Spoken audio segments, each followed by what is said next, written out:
Hello.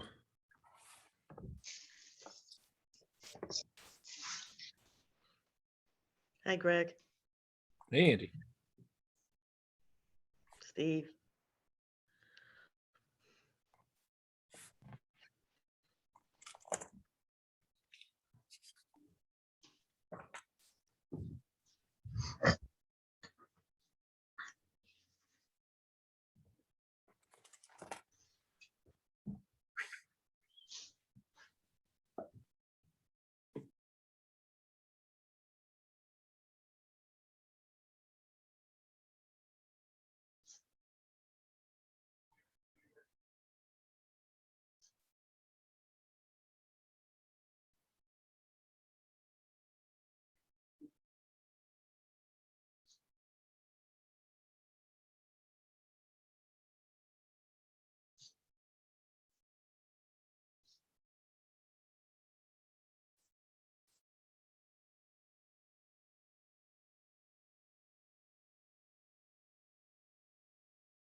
Sorry about that.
I haven't tested my microphone. Can you hear me?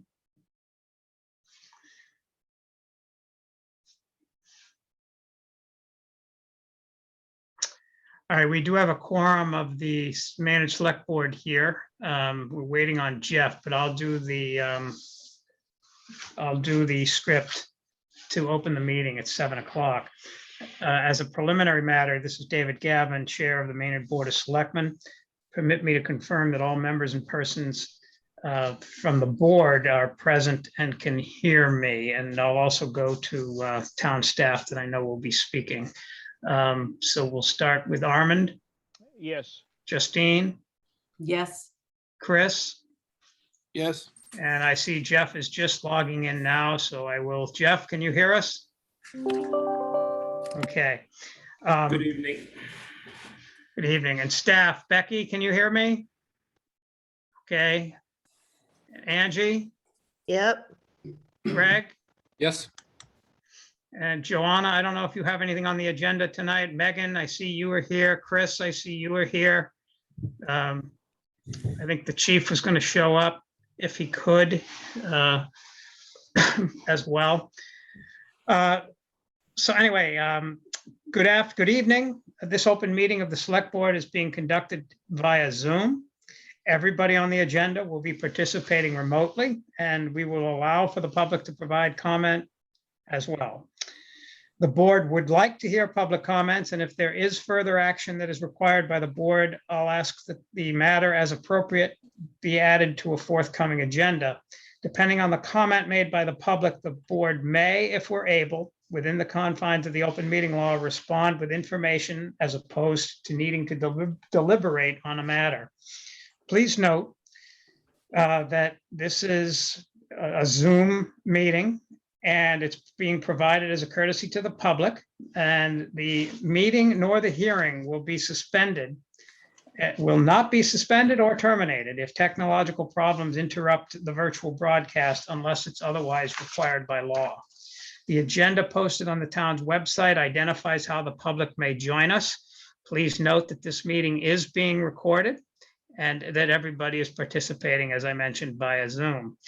Please be aware, therefore, that other folks may be able to see you, and take care not to screen share your computer, and anything that you broadcast may be captured by the recording. All of the materials for this meeting are available on board docs, and we recommend that the members of the public follow the agenda as posted on board docs unless I note otherwise. Now turning to the first item on the agenda, but before I do, permit me to cover some ground rules for effective and clear conduct of our business and to ensure accurate meeting minutes. I'll try to introduce each speaker on the agenda, and after they conclude their remarks, I'll go down the line of members, inviting each person by name to provide any comment, questions, or motions. I would ask that people wait until they are called upon. Please remember, everybody, to mute your phone or your computer when you're not speaking. And please remember to speak clearly and in a way that helps generate accurate minutes. For any response that's required, please wait until the floor is yielded to you, and make sure anybody who's speaking states their name, and that Maynard folks give their address as well. Preferably everybody that is speaking as a public representative should give us their address. For any response, I've already said that. If members wish to engage in colloquially with other members, please do so through me, taking care to identify yourself. There are a couple of public hearings tonight, so we have some public comment areas. After the members have spoken, I will forward public comment as follows. I'll ask members of the public who wishes to speak, and make sure you identify yourself with your name and address. And once we have all of the public commenters, I'll call on each of you and afford 3 minutes maximum for any comments. And because we're via Zoom and we have public hearings, you can speak via Zoom at the public comments this evening. So that is the script that I'm required to read, and we will open the meeting. I'll remind folks that and the first public hearing is scheduled for a minute from now, but I'll remind folks that if you looked at the agenda, you may have seen a bit of a change. That's because the board adopted some new policies that included a little bit of an adaptation to our agenda. And one of them is that the town administrator's report we decided to put towards the beginning of the meeting, so that sort of anybody coming into the meeting can have an update as to where the town stands, where things are at. And you don't have to wait till the end of the meeting if that's what you're interested in hearing, an update on what's happening in town from the town administrator. And it also can then serve as a springboard for the rest of the meeting. So we're hopeful that it will work and benefit us all as we move forward. I note that it's already 7:05 and we have a public hearing scheduled for 7:05. So I'm going to jump right into it and then go backwards on our agenda. The 7:05 hearing is for an application for a liquor license from BSBC Realty Trust, DBA The Tap Room at Bull Spit Brewing Company, 5 Millen, Maine, Suite 110. And I trust that there is somebody here from Bull Spit. Okay, and I need to read the public hearing notice into the record, if I can find it quickly. Bear with me. Notice is hereby given in accordance with Massachusetts General Law, Chapter 138, as amended, that a public hearing will be held on Tuesday, November 16th, 2021 at 7:05 via Zoom, 7:05 p.m. The enclosed application for a new retail restaurant license on premise for all alcohol beverages as a common victualler license for BSBC Realty Trust, DBA The Tap Room at Bull Spit Brewing Company, manager James M. Hunt at 5 Mill and Main, Suite 110, Maynard, Mass. And a copy of the application is on file in the office of the Select Board. So I have to take a motion to open the public hearing. Is there someone who has such a motion? I will move to open the public hearing. Is there a second? Second. Roll call vote. Armand, Yes. Justine, Yes. Chris, Yes. Jeff, Yes. and I am also a yes. So the public hearing is open. And I assume that Mr. Hunt is here. I thought I saw him earlier. Looking. Hello. Jim, you want to Hi. introduce? There you go. Hi, there you are. Nice to meet you. Hello. Yes. Good evening, Welcome, sir. everyone. Give us a little bit of background on what you are planning to do with your bull spit. And I got to be careful as I say that. We're on the public waves. And what your plan is, where you plan to go, and what the operation is all about. Absolutely. Thank you, first of all, ladies and gentlemen of the Select Board, for allowing us to be before you tonight. And thanks to the town staff for, helping us sift through the process of the application. It's been a smooth transition so far. My name is Jim Hunt, again, from Bull Spit Brewing Company. I'm the Vice President of Business Operations, which is why I'm sitting before you tonight. Our brewery was founded back in 2019 in Lancaster, and we opened right on the cusp of a pandemic that we didn't know was coming.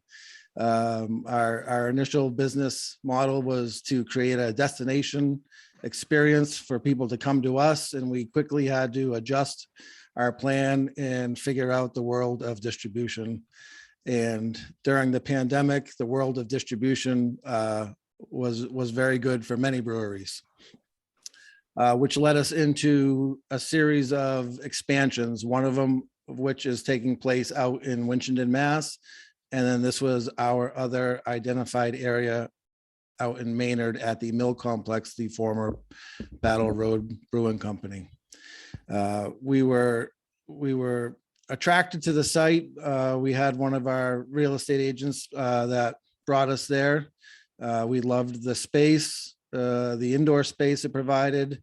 We loved the options for the outdoor space that Lincoln Property Group presented us. And we loved the fact that it was essentially a turnkey brewing operation for us, so we can expand our production within our distribution. So all in all, we decided Maynard was going to be a strategic spot for us. It gets us further east and is going to be influential in creating and promoting our brand here in the state. Thank you. Is it also the intent to have that space be used as a restaurant pub per the name? Absolutely. Yeah. So the responsible thing to do is always offer food when you're offering alcoholic beverages. We're not a restaurant. We never wanted to be. COVID kind of forced us in to the food and restaurant end of the business. So it's something that we've been learning along the way, and we're excited to have a full commercial kitchen. Our kitchen operations out in Lancaster consisted of us purchasing a food truck. So we're looking forward to having a bigger space to really get creative with our menu. But we're a tap room first, and that's what we promote our beer and we promote our wine. And once our Winchendon facility is up and running, we'll also have a distillery with some craft spirits, and hence the full liquor license application with you all. But yeah, there will definitely be a food menu. We're still working out the ins and outs of that, what it's going to be. We're looking for a chef to come on full time right now. We've got a couple people that we've been talking with, and they'll have a better idea of what a good menu is going to look like for us. That sounds exciting. Thank you. Members of the board, Armand?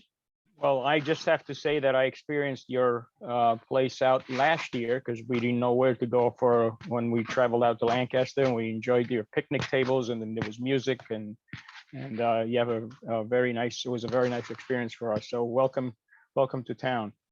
Oh, thank you very much. Yeah, we love that Lancaster spot for sure.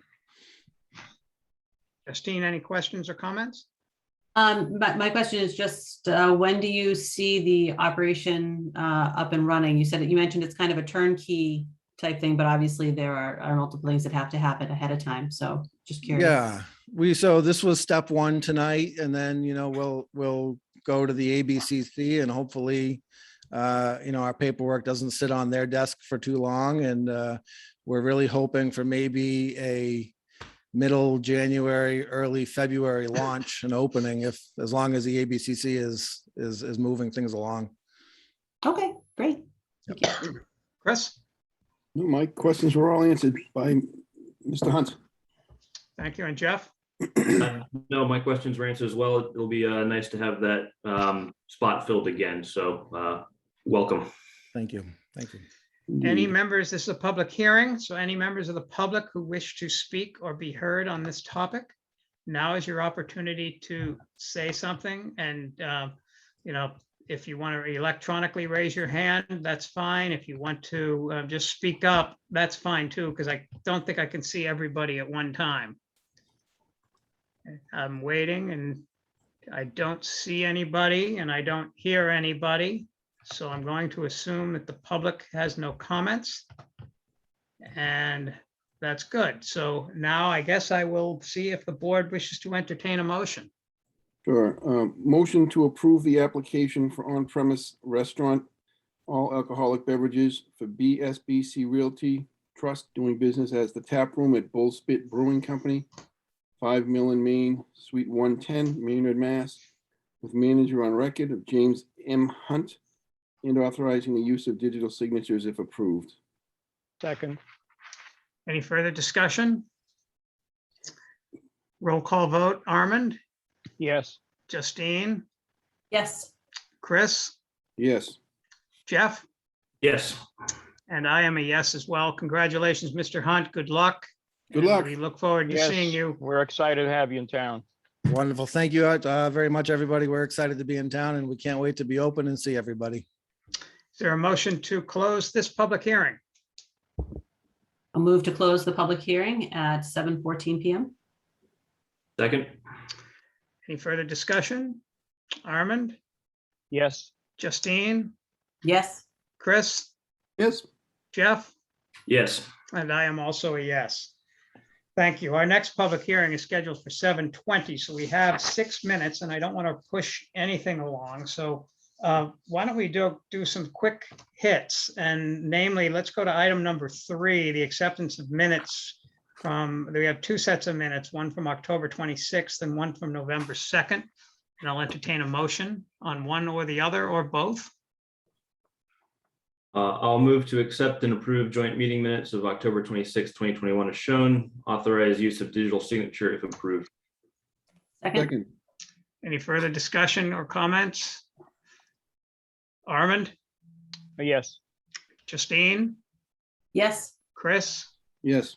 Jeff, Yes. and I am a yes as well. Is there a motion for the November 2nd minutes? Move to accept and approve the meeting minutes of November 2nd, 2021, as shown. Authorize use of digital signature if approved. Second. Any further comments or discussion? Seeing none. Armand, Yes. Justine, yes, Chris, Yes. Jeff, Yes. and I am a yes as well. Let's move to item number 5, correspondences. It's item A through M. Is there a motion to accept correspondence? Sure. Move to accept and approve correspondences A through M as shown. Or second? Second. Any questions or comments on any of the correspondence that was submitted? Hearing none. I am certainly excited about the wreaths across America, as we've talked about for several weeks. That should be, hopefully, Yes. there will be a good turnout for that. So no other comment? Go ahead, Jeff. Question on H about OSHA and the vaccine mandate. Do we know where municipal governments in Massachusetts will fall in that framework? No, not yet. So I have the same question. And I'm sure a lot of the town employees do too. So there was a concern. I mean, that question has been asked, and I believe it's, and I'm gonna get the acronym. I think I got the acronym right, which is DLS, but I'm afraid I'm forgetting exactly what it stands for. I think it's Department of Labor Standards, but I don't recall. Justine's nodding her head, so I'll just go with that. So anyway, so what I had heard is that the DLS was still translating that mandate to the municipalities and whatnot. So I have a very capable HR manager who's going to tell me how, and a new health agent who will tell us how to roll that out if and when the time comes. But bottom line is we're waiting on DLS for clarification on the mandate. Yes. Okay. Do we know currently what if our employees are vaccinated or not? I haven't asked. Okay. That was going to be my follow-up, so we covered that. Not exactly the same question. I was going to ask, do we know the percentage? But it was the same question essentially. Any other comments on the correspondence? I just want to congratulate, I think we mentioned it before, as far as the Housing Choice Community Grant. That money will be very helpful going towards the design for the pump station on Potter Mill Road. So I really appreciate the hard work that went into that. Yep. Okay, anything else? Okay, roll call. Armand, Yes. Justine, Yes. Chris, Yes. Jeff, Yes. and I am a yes as well.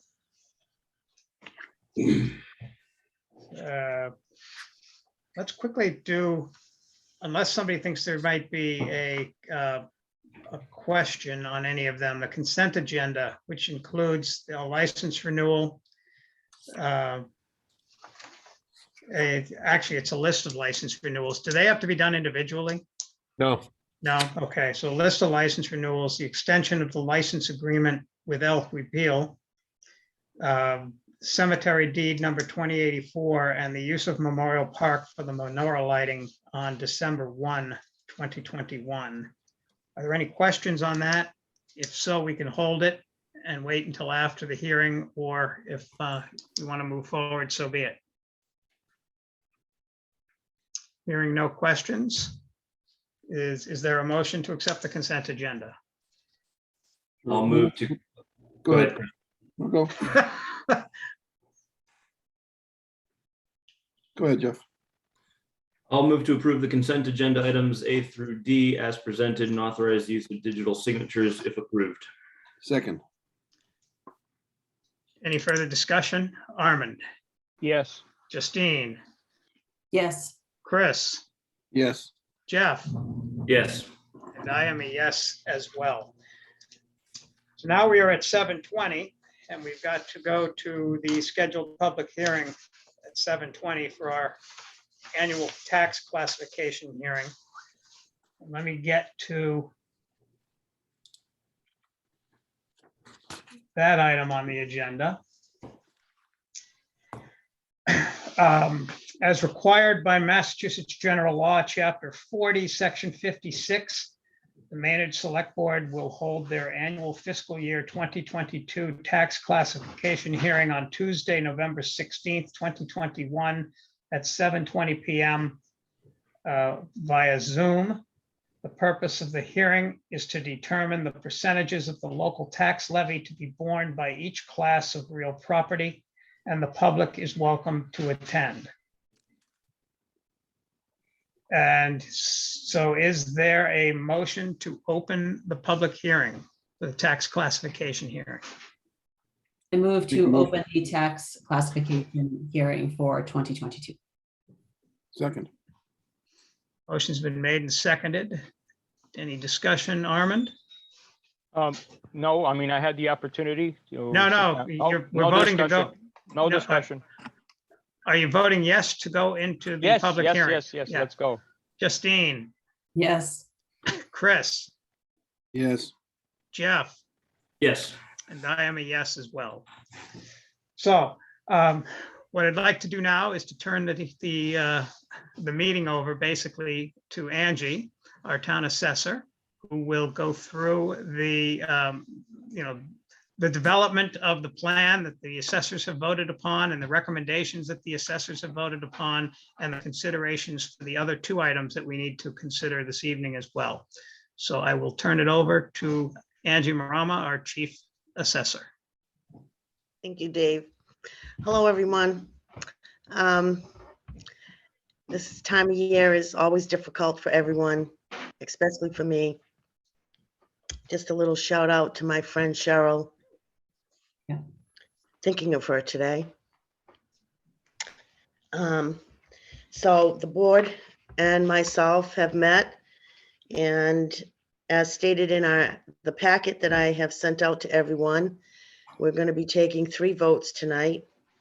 One is for the residential exemption, one is for the small commercial exemption, and the third is to set the actual rate. As years pass, the board has once again recommended a no vote for the residential exemption and a no vote for the small commercial exemption. And for the rate, the board and myself agree to keep it the same as last year at 1.29. Part of the reasoning behind that is the fact that this year we added the new fire station and the roof at Green Meadow, which is debt exclusion, which is being added to the tax payers. And keeping it at the 1.29 seemed to be the responsible decision to do. I have met with a couple of selectmen, but I would like to just open it up for any questions that anyone may have regarding the information that has been given. Yeah, Angie, just so that the public watching and listening in understand your recommendation relative to the 2 votes that we'll take outside of the rate itself, namely the residential exemption and the small commercial exemption. If you could just briefly outline what those are and why the recommendation would be no. Okay. I'll start with the residential exemption. That is an option that each city and town votes on each year at the tax classification hearing. And it is to create an additional tax on non-owner occupied properties, residential properties. Basically, it's a split in the residential tax rate. In Maynard, we have about 312 non-owner occupied properties. But I do note in my information that many of those are owned by Maynard residents. I think something like 170 are owned by Maynard residents that own more than one piece of property in town. And because we don't really have significant non-owner occupied properties, it wouldn't be as beneficial for Maynard to have this type of an exemption. Most of the cities and towns that have the residential exemption are large non-owner occupied.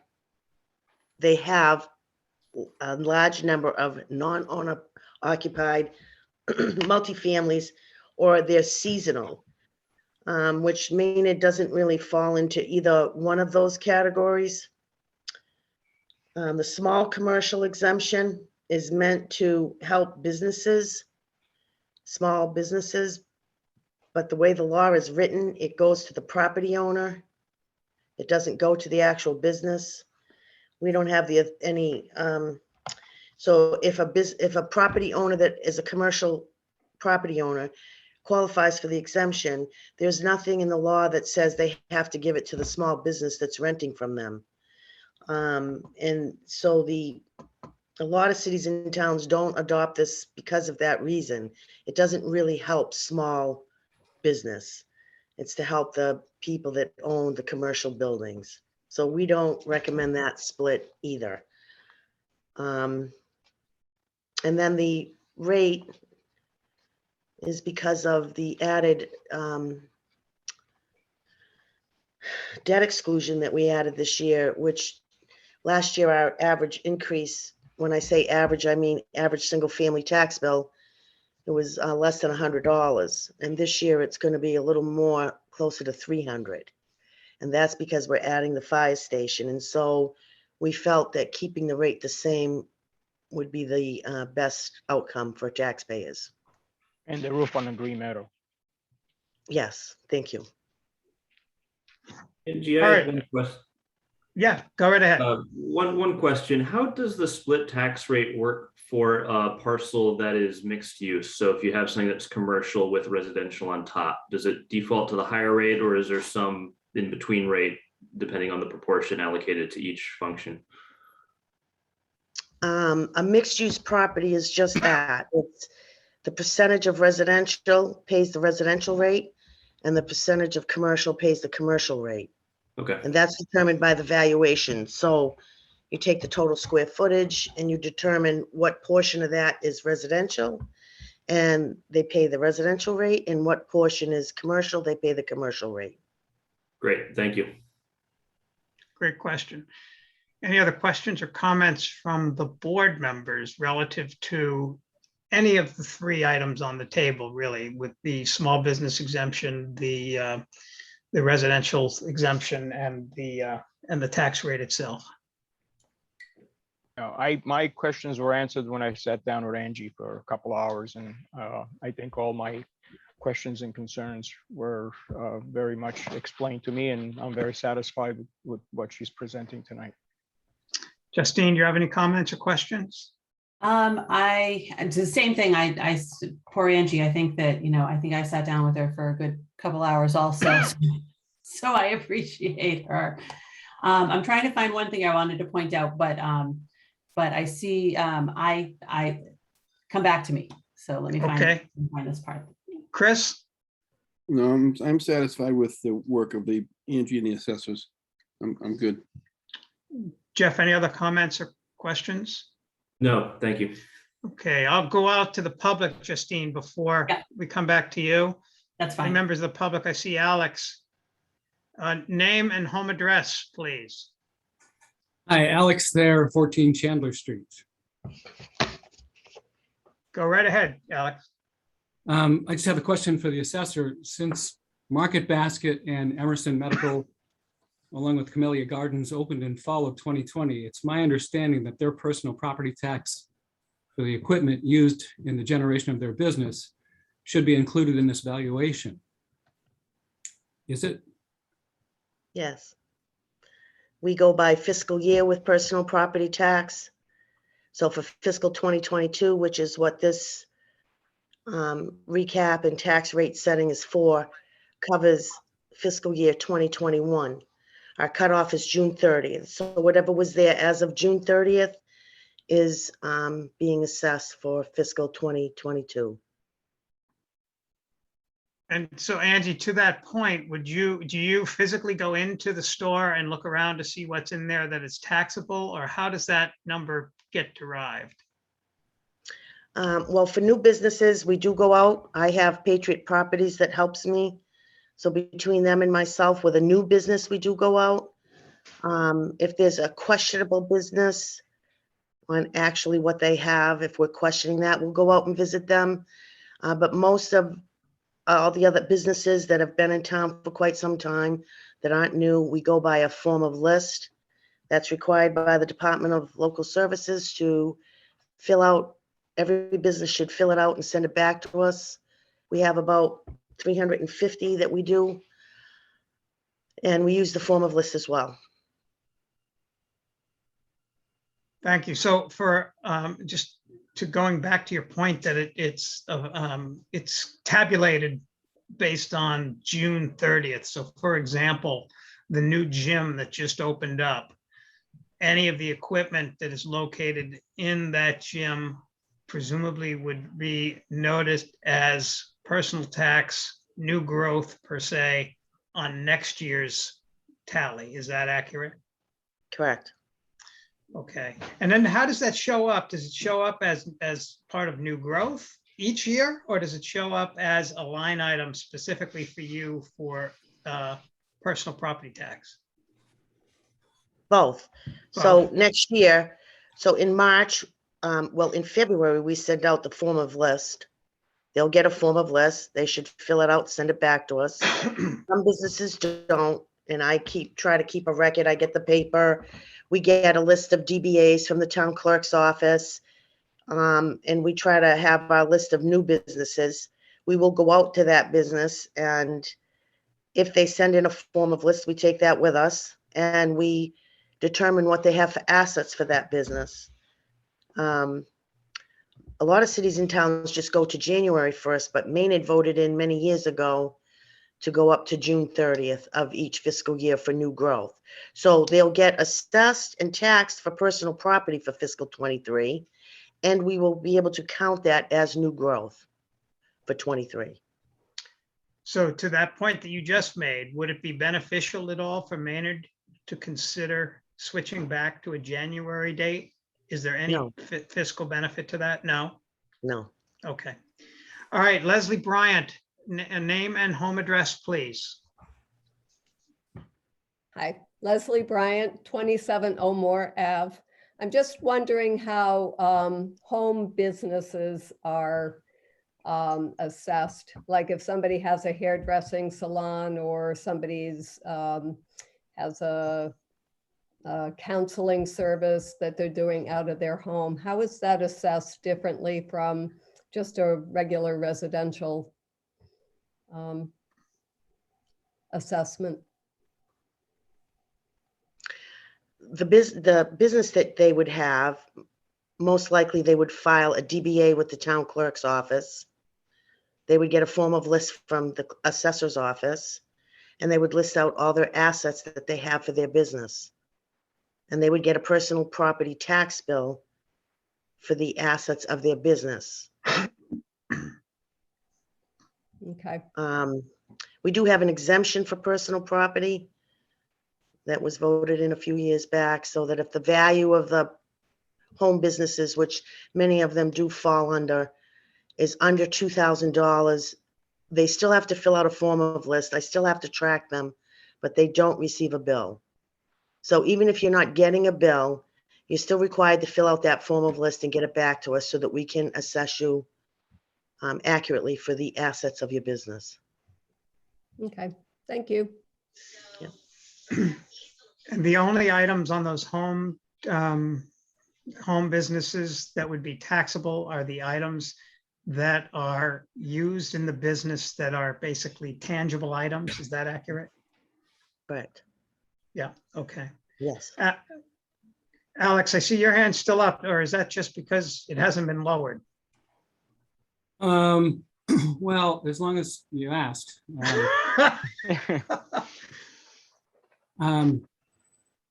As a business owner in Maynard for the past 13 years, I've paid over $10,000 in personal property tax for the pleasure of doing business in this town. So you can understand my skin in the game to make sure that everybody's paying their fair share. When a business like Maynard Medical and Market Basket open, and to my understanding of personal property, there's quite a bit of equipment that's going to be taxable, and same is true for fitness, any kind of business that has equipment that people use to generate income. So it may not be that personal property tax brings in the revenue that I think it should. And if it doesn't, then perhaps that's a thing to figure when a new business comes to town and says, I bring tax revenue. Perhaps we should examine how much tax revenue they're talking about.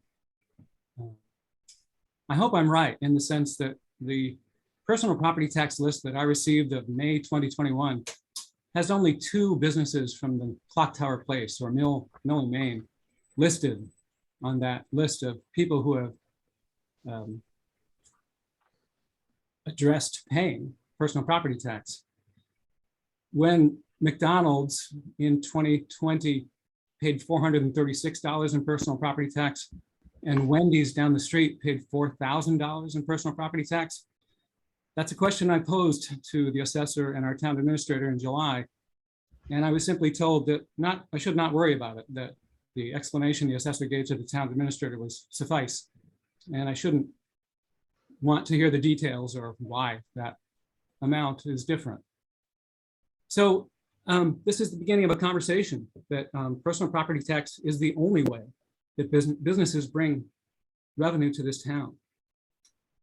And I await more conversations about this and to learn as well. I understand I don't have all the details, and I'm sure there are many details regarding this item of personal property tax. But in my experience last year, in the height of COVID, when personal property tax was proposed as a way for businesses to not pay one installment during tough times, the outcry in this town that people were confusing personal property tax with real estate tax was surprising to me, that the town would have even a question about what personal property tax is and how much revenue it potentially brings to this town that continually cuts the salaries of important people in this town every year, teachers included. So thank you, David. Thank you for the question. I don't expect any answers tonight, but I expect to query town officials in the future about who is paying personal property tax, what exactly they owe, and making sure that the revenue that's due Maynard is actually paid to Maynard. Thank you. Thank you. Any other questions from the public? I'm looking to see if I see any hands raised, and I do not. Oh, Alex, your hand still is up. I'm lowering it. I'm lowering it. Okay. All right, I don't see anything else. So as a board, I would suggest we first go to the 2 exemptions first. So if a member has any motion to make on either of those, I will entertain that.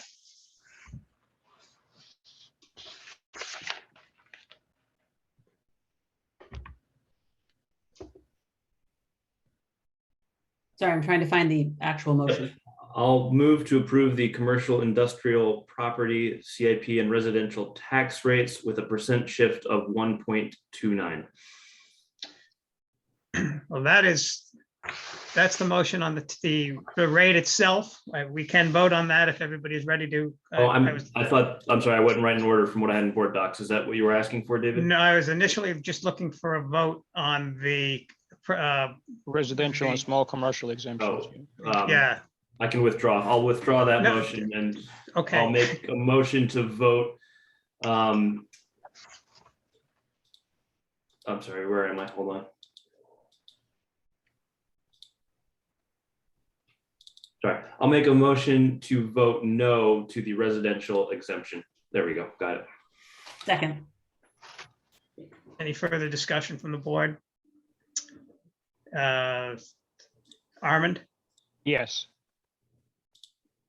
Justine, Yes. Chris, Yes. Jeff, Yes. and I am a yes as well. And just to clarify, that's a yes to vote no.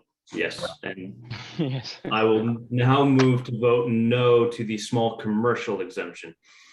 And I will second. Any further discussion? Armand, Yes to vote no. Justine, Yes. Chris, Yes. Jeff, Yes. and I am also a yes to vote no. So now we'll go back to the original motion that you had talked about, Jeff. Go right ahead. All right, I will move to approve the commercial, industrial, property, and residential tax rates with a percent shift of 1.29. Second. Motion's made and seconded by Justine and Armand enthusiastically. So just to clarify, this shift that we are proposing is exactly the same shift that we have as we sit here today. But people should not then expect that their tax rate or their tax bill will not go up for any number of reasons, namely assessment perhaps of the value of their property, or with the added additional tax burden that we added on with our votes as town meeting for the Green Meadow roof, as well as the fire station, which will be included on their tax bill. So the tax bill will go up, but not in addition to those override votes. That's just for clarification purposes.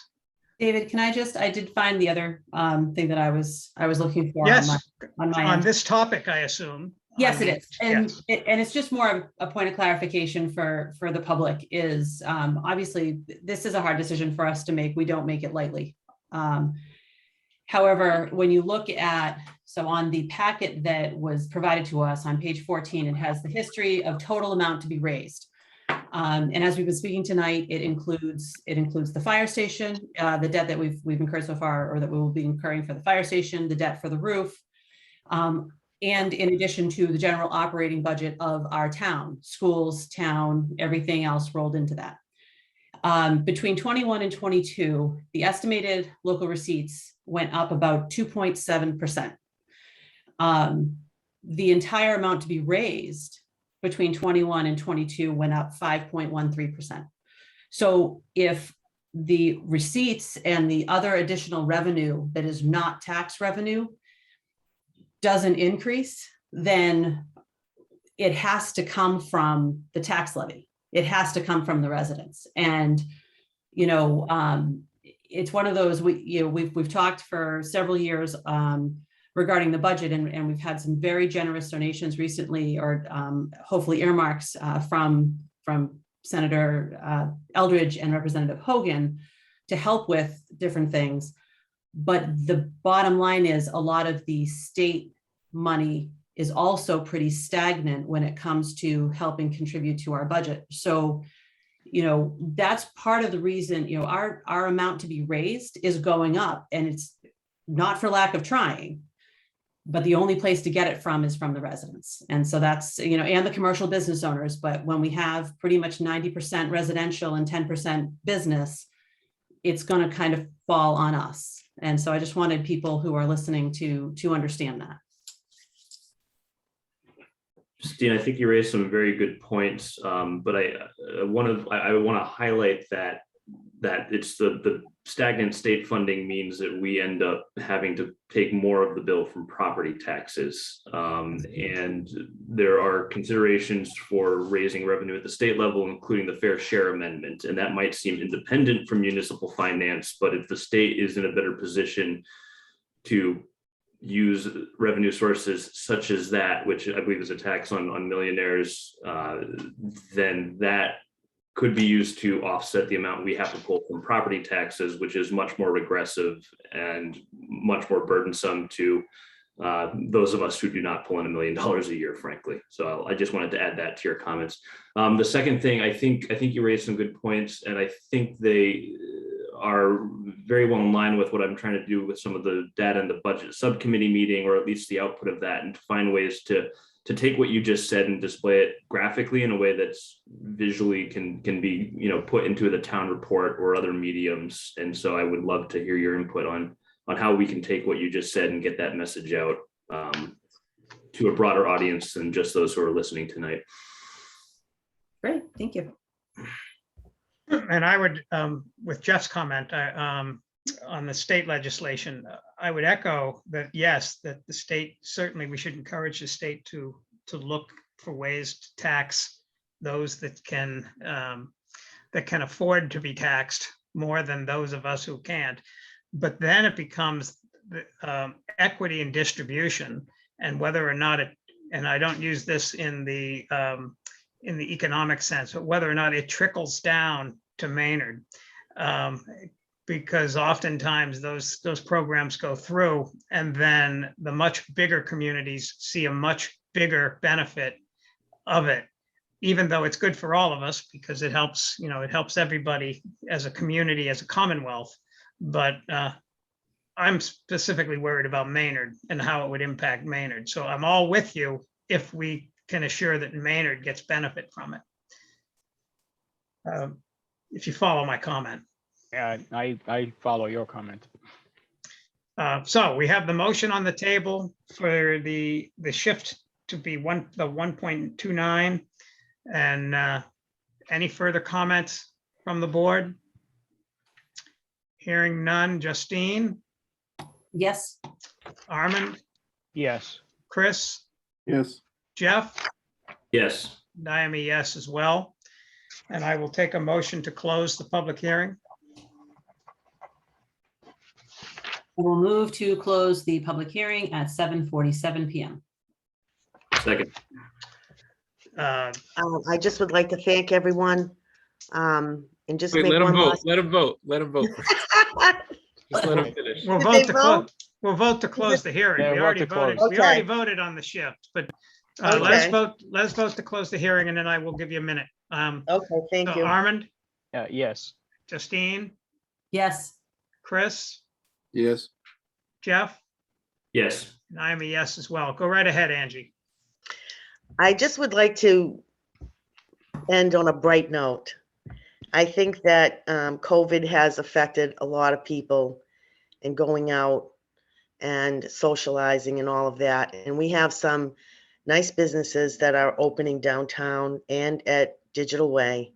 And I think that in the future, our other amounts of money that we raise through meals tax, even the marijuana tax, all of those contribute to that other amount.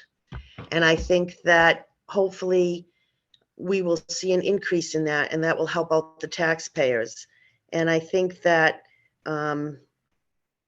Maynard is looking bright. We have really strong values. People are moving into town. And I think that we'll see some improvement on that other revenue that we receive. And if we continue to build our business base, a healthy economy is always good for taxes. So I think the future looks bright. We just got to stay hopeful that we don't fall back with COVID and all of that kind of stuff. Thank you very much. And Thanks, thank you for your efforts. And yes. Steve, thank you for your efforts on the board. I don't know how many years you've been doing it, but Long time. a long time. Thank you. The town is in debt to your service. Thanks, Angie. Thank you. Thank you. Angie, really. Thank you. Thanks, Angie. All right. We will now move on, and we're going to go back to number 2 on the agenda, which is the town administrator's report, which was included in the packet. And Greg, do you have anything to comment on? Yes, but Mr. Chair, can I first ask, and because I didn't write the note, I just want to double check. Did you ask for public comments in general before the meeting? Like after you gave the governor's order speech, did you ask for public comments? Becky, did he ask for public comments? Yeah, No, yes, I you did not. Oh, do you know? Oh, I thought you did not, because it's not on the agenda that I'm looking at. But so I will back up and go to any public comments on any item that any member of the public would like to speak on. Certainly feel free. I don't see any hand raised. This is your opportunity, members of the public, to speak on something that might not be listed on the agenda. And I don't see any hand raised, so thank you, Greg. I guess we just missed that on the agenda, so that's my fault. No problem. All right, I just didn't want someone to be, I don't know, waiting for forever. So thank you, Mr. Chair. I do want to say, because Mr. Thayer did mention my name, so I do want to say that myself and the chief assessor, Angie Merriman, did meet with Mr. Thayer, and we did provide as much information as we were allowed to.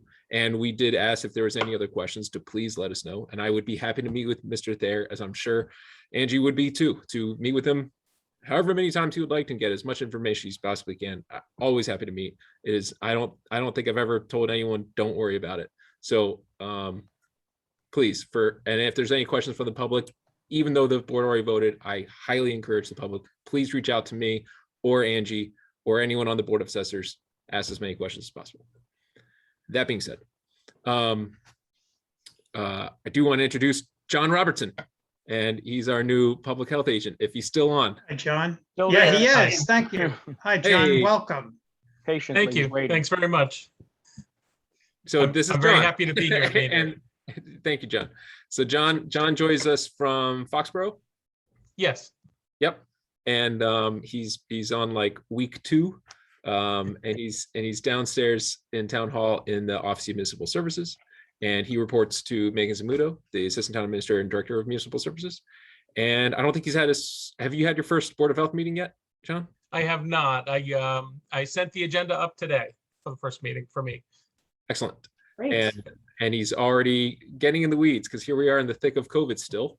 And so we're very excited to have John on board onto the town staff. And so if this board has any questions for John, go ahead. I have one quick question, just because I'm seeing it on social media, and don't feel pressured to have the answer completely. You've been here a week and a half, so that's fine. Sure. But have you been in touch with the schools relative to this whole thing that's come out over the last few days about pod testing and group testing and whatever testing? I don't know all of the terms. Sure. But there is, because of an apparent uptick, and I don't think it's just limited to schools, but apparent uptick in COVID cases throughout the area, throughout our community, throughout Massachusetts, throughout the country. People are getting a little bit nervous, and especially when it comes to their children. So can you talk a little bit about what you have done thus far, if any, and then what your plans are to work with the schools going forward so that any residents with children or whatever can hear your plans so that everybody's comfortable that we are on it, per se? Sure. That's a great question. And as I was settling in and just getting some of the basics of day-to-day, that was one of the first priorities. I'm working with the public health nurse who is in daily contact with the school nurses. We had a meeting today, the superintendent, public health nurse, and one of the school nurses talking about our plans that are in the works and going forward. We submitted an application for a vaccine clinic for the school-age children. A lot of this is just starting to come together, so I don't have all the details. I know that testing is occurring in the school, contact tracing is going on. A lot of time and resources are going into the contact tracing, just to try and help limit the spread once we have cases and find out who was exposed. So there is a lot of work going on behind the scenes. There are privacy concerns when people are diagnosed as positive. So people might not be getting a lot of information about who or siblings or things like that because it simply can't be shared. Those were some of the questions I've had. But people are very actively working to address what's going on in schools and the community.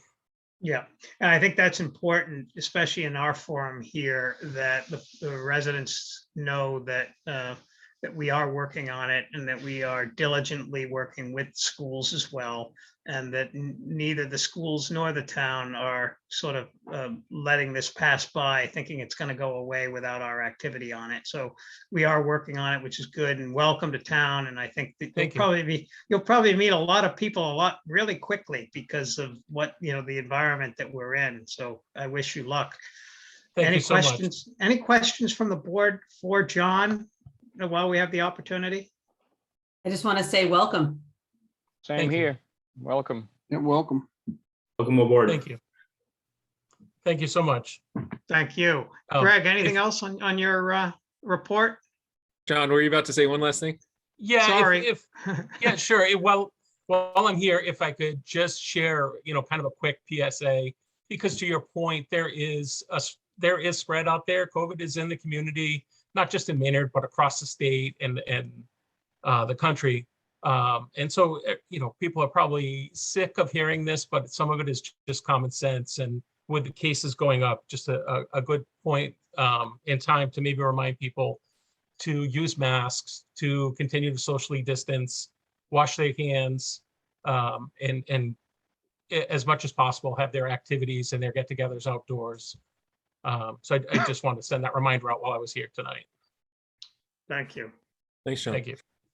Mr. Chair, to a couple other items to highlight, and then I'll take questions from the board. We just did a really good turnout to the Veterans Day ceremony just last week. Really good turnout, and I'm really grateful to DPW for making the Memorial Park look great before we did that. And a big shout out to Andrea Tobin for taking it on. Like that's no small undertaking, as she has probably quickly realized, taking it off of Marge Iannuzzo and Marge's longtime work for all that. So I'm really grateful to be a part of it, and I'm glad town staff is able to help all that. And the Maynard High School band, I thought it was pretty great that they all came out for that. I was standing right next to them. I thought they did a good job. Town offices will be closed for Thanksgiving next week, starting 12:30 on Wednesday. Hope everyone has a good Thanksgiving. I mean, also just kind of grateful for the Housing Choice Communities grant of $250,000 towards the design and planning for a pump. Just for the public's knowledge, all of the sewage goes to one pump at Powder Mill Road, and it's kind of behind that Middlesex Savings Bank, and it goes through one pipe across the river to the wastewater treatment facility. So we need that all to work, and if you want to have that new growth that Angie was just referring to, we got to get all the infrastructure in place to support all of it, and that is in line with that need for infrastructure support, right?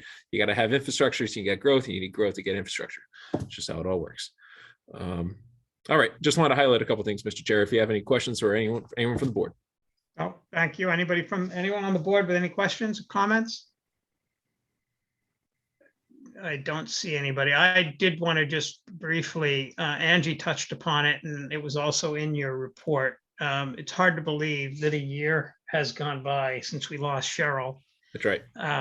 And I remember, if I remember correctly, we had this same meeting either that day or the day after. I think you're right. That day. Yeah. And so it's really incredible that a year has gone by, and she is tremendously missed by all of those of us who worked with her. So thank you for saying that. And I know the town hall still feels the hurt from her loss. And so we'll leave it at that. No, thank you, Mr. Chair. Okay, we'll move on. Item number 4 is appointments, and we've got 2 of them tonight. One is for the Conservation Commission. Sarah Measures. Is Sarah online with us tonight?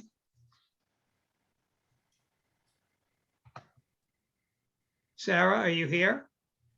I don't know. Megan, do you know what Sarah looks like? I don't see, or Becky, I don't see her, Mr. I Chair. don't see her name listed, but No, I invited her, but I don't know. I don't know. I'm sorry, Mr. Chair. I don't see her. No, that's okay. Do we wish to go forward with her appointment? She did submit her application. Mhm. I would feel comfortable, given the thoroughness with which she submitted that application and filled out all the forms, and so I would feel comfortable with that, where I might not if the application was somewhat bare bones, but here that is not the case. I feel like if you're supposed to be appointed to something, you probably should come to the meeting. And I'm not saying that there's a problem. It maybe, she misunderstood or something came up, but it just feels awkward not meeting the person that you're appointing to the board. But again, your opinion, my opinion, we've got 5 of us, so we can do whatever. Well, I don't want to get, what this leads to is precedent. And I would prefer, when we are appointing folks, that we have the person in front of us. unless, well, I was going to say unless we know who the person is, which isn't fair, because that's not fair. If somebody's applying to a position, I believe, like Justine just said, they probably should show up for the appointment meeting. And again, this is not to suggest we're going to vote no on her appointment, but I think we should have her be able to meet her and say hello, but I'll leave it up to the majority. Chris, Armand, and Jeff. Jeff, you've already expressed your thoughts. Armand, what do you think? I'm comfortable. I kind of agree with Jeff, but I also agree with Sarah and you. I mean, with Justine and you. It's important. It's important that we get to see the people that we're appointing, but I feel comfortable with the way she filled out the, application. And she must have been nominated for a reason. So she must have something to offer. Chris, are you comfortable moving forward? I'm comfortable with the appointment, but I agree that it's something you'd like to see the person face to face, and if anyone has any questions or hear them expound on anything in their answers to their resume, it would be nice. But I also understand that everybody can't be where we need them to be at every particular time. But so I'm okay either way. But I do agree that we've always liked to have people in the room when we've made appointments. My office can help sort of emphasize that point. Not, no, and we invite, but we don't really underline that you really are expected to show up. So we can do that. Megan, have you obviously have spoken to or met with Sarah, or can you speak to her at all? Sorry, I have this on a couple different screens right now. Yes, I have spoken with Sarah. She has attended the last several Conservation Commission meetings, and she works closely with Caitlin as a volunteer over the summer. So she is pretty plugged in. I did send, like Greg said, I did kind of send her the agenda and said they're considering your appointment, but I could have been more clear about you should attend this, and I think that was on me. But she, like I said, she has been participating in Conservation Commission meetings for the last several months. Okay. All right, someone want to make a motion? I think most of us would prefer to wait, is the kind of what I was picking up. I could go either way, so I don't want to. I picked up the opposite. I thought that most people were saying okay, but okay, we'll ask her to come back on December the 7th, assuming that's the next meeting date. That's the next regular. Yep. Yeah. Okay. Okay. Megan, can you follow up? Thank you. Second appointment is for a new police officer. And I apologize, this was added to the agenda late for various reasons, but I wanted to help accommodate the chief's needs. And James Banitowski is here. Hello, Yes. Good evening. Here. Good evening. And the chief is here and the deputy is here. So Chief, take it away. Thank you, Mr. Chair. I'm here tonight to appoint James Banitowski as a student police officer. He will have to attend the academy that begins December 6th in Boylston, which is good because sometimes you don't get the academies that are that close. Believe it or not, that's the closest academy that we have. Sometimes they've had to travel out to Springfield or down to Plymouth. So he has been a special officer with us for the last 4 years, has acted in that capacity, exemplary, and he has been working towards becoming a full-time police officer. James grew up in Maynard, and he graduated UMass Lowell with a criminal justice degree. He'll be a welcome addition, and I think where he grew up in Maynard and everything, that will add to his the retention that we look forward to. He'll be in the academy for approximately 23 weeks. And when he gets out, then he automatically, as long as he graduates, he goes to the full-time status. Any questions from the board? A more procedural question as far as, so if we move to appoint him as a student police officer, do we then need to have him come back to appoint him as a full-time after his graduation? No, you don't. That's, No. we created the student police officer tier in the union contract this year for the pay rates and all of that.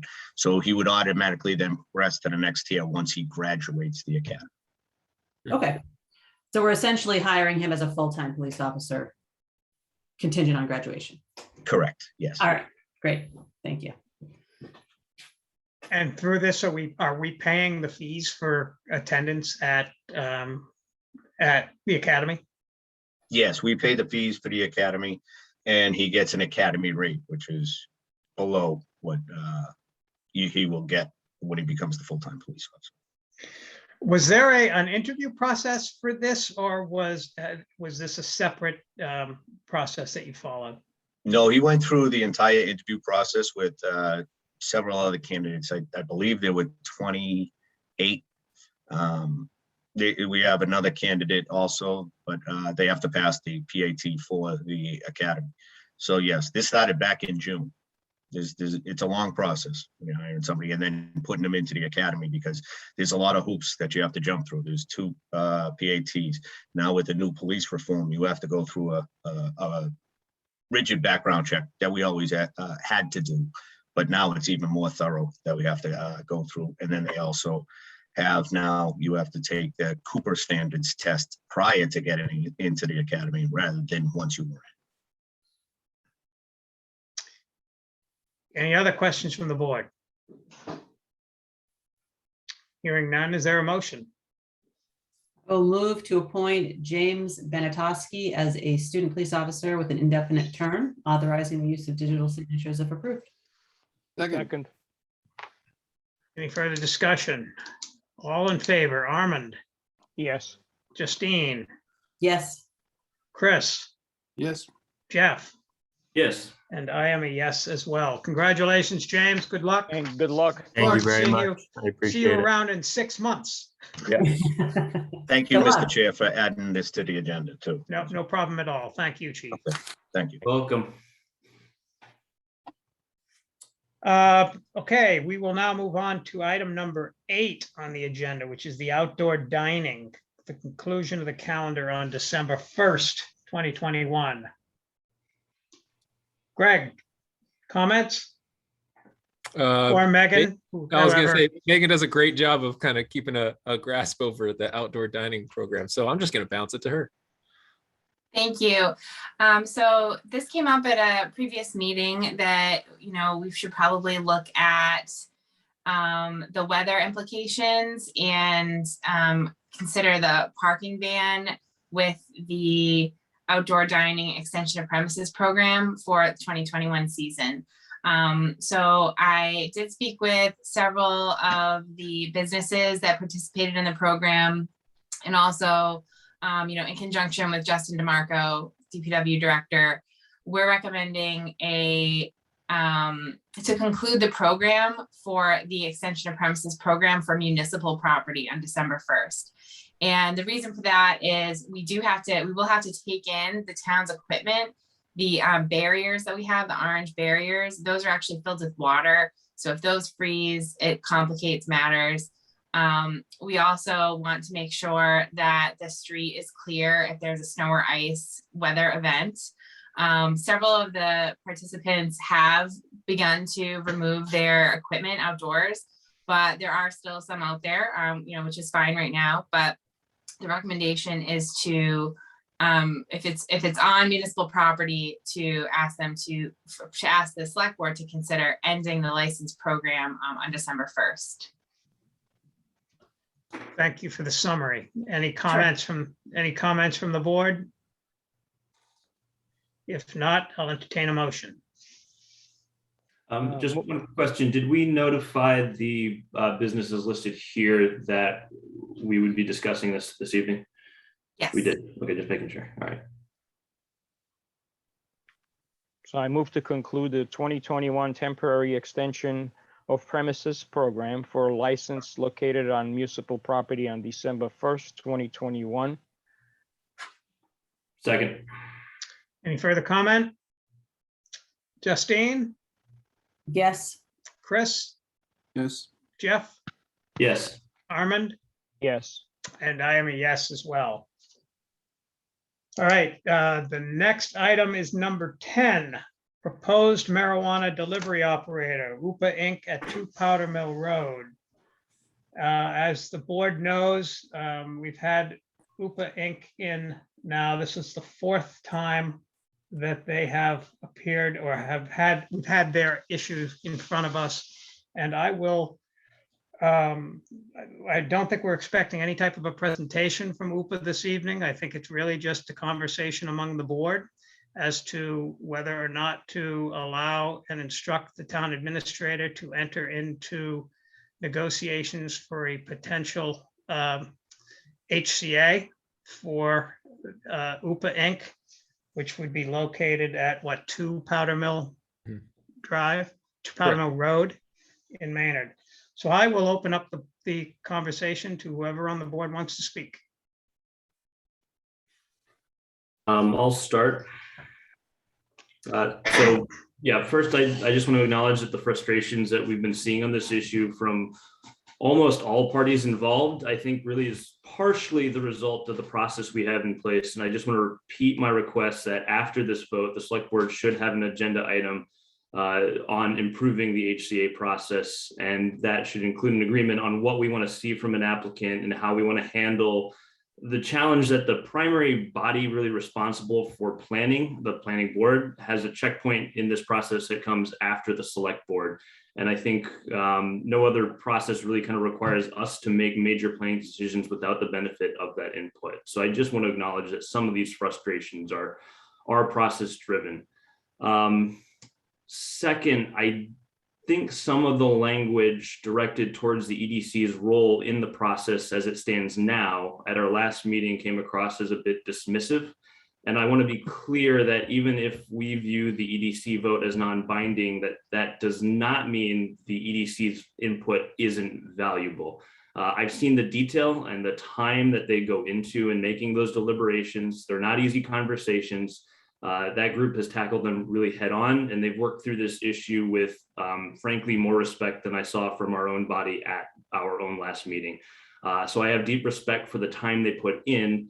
We should all be appreciative of that as a board, their residents, their volunteers. And so, Roz, I just want to say to you and the rest of the EDC, regardless of how the vote goes, I want to thank you for putting in that work. I second that.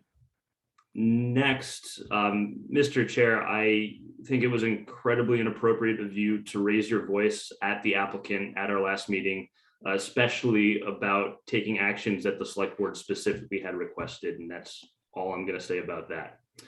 Now I want to talk about the issue at hand. So I think the biggest disagreement seems to be the extent to which the proposal fits into the context of our master plan. Mr. Gavin and the EDC, they've been adamant that they believe the business type to be inappropriate in that context. I do want to make a quick response to a point that Mr. Stack brought up at the last meeting, that if the use isn't acceptable, that we should consider changing our zoning to reflect that. There are plans to reassess the zoning for the Powder Mill corridor, but we don't have the benefit of knowing the outcome of that discussion tonight or in the near future. Now, that being said, getting back to the point, the EDC and Mr. Gavin, they stated that the proposal doesn't meet the requirements of the master plan. And the EDC has also offered a few other arguments that fully retail use could go into the spot.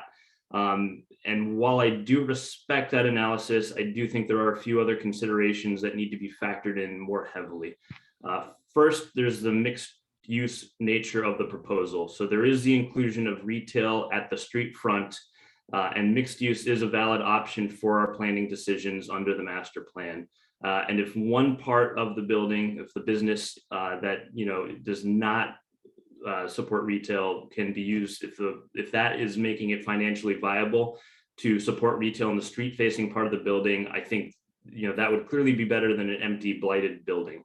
There is an argument that we can't bind the developer through the HCA process to that promise of retail, but there is another checkpoint that will follow this one in the form of the planning board, And they are charged with ensuring that the master plan is being followed in these sorts of decisions. And I do have faith in the planning board to enforce that master plan in a balanced manner.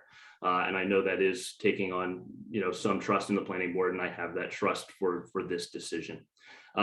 There's also a consideration of the opportunity cost. I think we've seen the difficulties of the site. We've seen the co-op pass on the purchase of the site. Between the traffic considerations and the environmental issues inherent to it, I really think we need to have a strong reason to turn down a developer who has a viable proposal for a site that's been sitting empty and will sit empty for an undetermined number of years if we pass on this. And then finally, I'll note, and this is germane to some of the conversations we were having earlier, that the town does need revenue, and increasing the likelihood of retail through site improvement combined with the marijuana revenue from the direct business proposal, we also need to have a strong reason to turn down that sort of proposal. There are other smaller considerations, but I think I've addressed the major ones. I do want to state, I view the major difference between myself and those who've made some good arguments against the proposal. I view it as one of risk.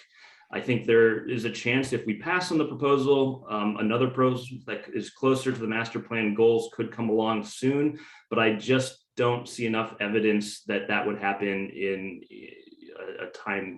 a quick manner. That's the case. So I'll acknowledge I could be wrong, but given all the considerations I've seen at all the meetings, both the select board meetings and the EDC, I'm just not of the opinion right now, unless somebody else from the board has substantially new information, that we should pass on that proposal. So that concludes my comments. Thank you. Armand, any comments? I echo a lot of the sentiments that Jeff has mentioned, especially in regards to EDC. I think they've done a great job of presenting their findings and the process that they've gone through and trying to get through their recommendations.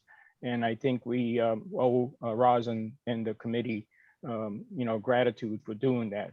I've been struggling with this, and I had conversations with some of the board members and other people, and just trying to figure out what is the right thing for the town. I mean, from a perspective of what's the bigger picture and how does this fit into the overall development of the future of the corridor. But at the same time, to Jeff's points, that's a very tricky, property. And we know that there's going to take some cleanup that's going to have to take place there. And at the same time, I do have to commend, the attorneys Coleman and Gomes for putting out the memo in detailed fashion, and they went through the, the concerns we have in regards to the master plan. I think they did a nice job of detailing those things, and hoping that whatever you guys put in that memo is going to become true, becoming partners to the town, supporting a lot of our efforts and making the town a better place for business. I think there's a lot of nice things you put in that memo. So I'm hoping that a lot of those things, and to Jeff's point, the planning board is going to have a task, and the planning board is going to have to make sure that from a development standpoint, they need to make sure that all the ducks are in order, pardon my river talk. And I think you've made some nice changes too. There were concerns and questions from EDC in regards to giving us access, because initially you were going to fence it off, and now you said you're going to open it up, and you're going to have the river, people are going to be able to go to the river, and you're going to have this from a rendition standpoint, you're going to have a little area of park and green area. So you've made some nice changes, because you're listening, I think, to EDC and to some of the concerns we had. Yeah, I think I have to look at it from a big picture perspective and how this is going to help the revenue in the town. At the same time, making sure that we get something viable in that area where it's sustainable. And the only concern that I've had, and I don't know how this is going to affect Adam, because he's going to be the landlord of that property, because you're going to have residents and other retail stores, whether or not they will have an effect on having a marijuana business there, whether or not people would know that, and would they still move into that area? Because sometimes mindsets, are different, but that's just a different subject. Well, all in all, I think I made up my mind. So, but I appreciate going through this process and finally getting to a point where I think I'm making the right decision. Chris, any comments?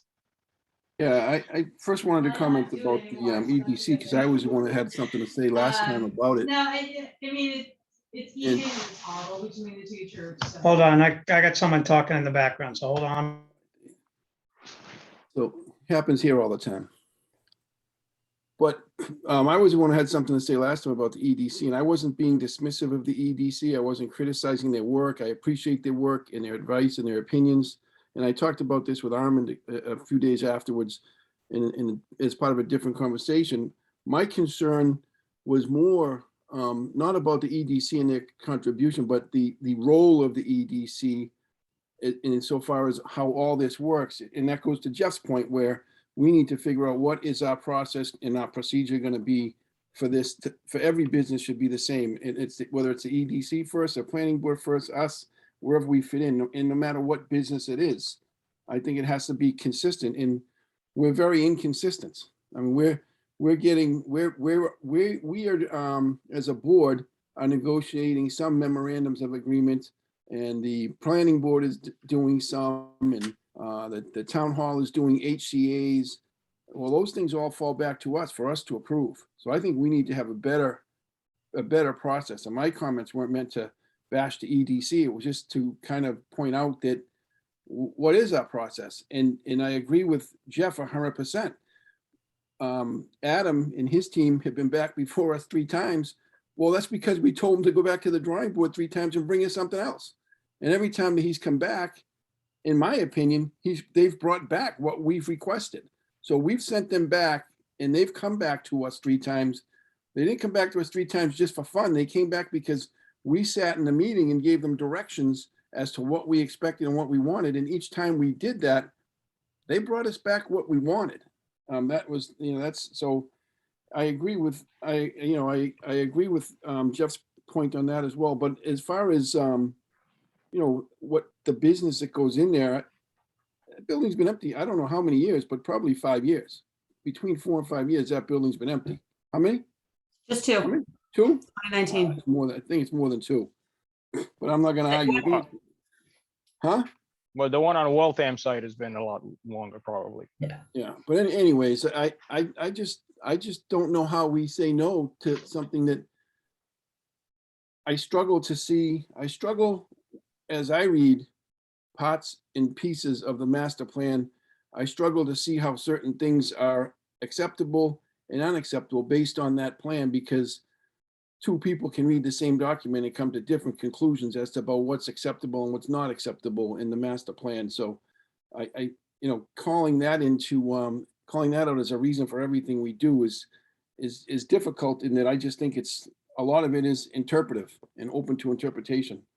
But I just don't know how we hold ourselves out as a group in a town that are welcoming opportunity, welcoming business, welcoming economic development, and then saying, no to the first group that comes along with no apparent good reason, as far as I'm concerned. But those are the only opinions I have on it. Thank you. Justine? I pretty much echo a lot of what has already been said. I absolutely echo the sentiment that none of this is entered into lightly. I think that I know I personally have struggled with this for the past month, 2 months, going back over different applications, proposals, what it could mean, what the possibilities are.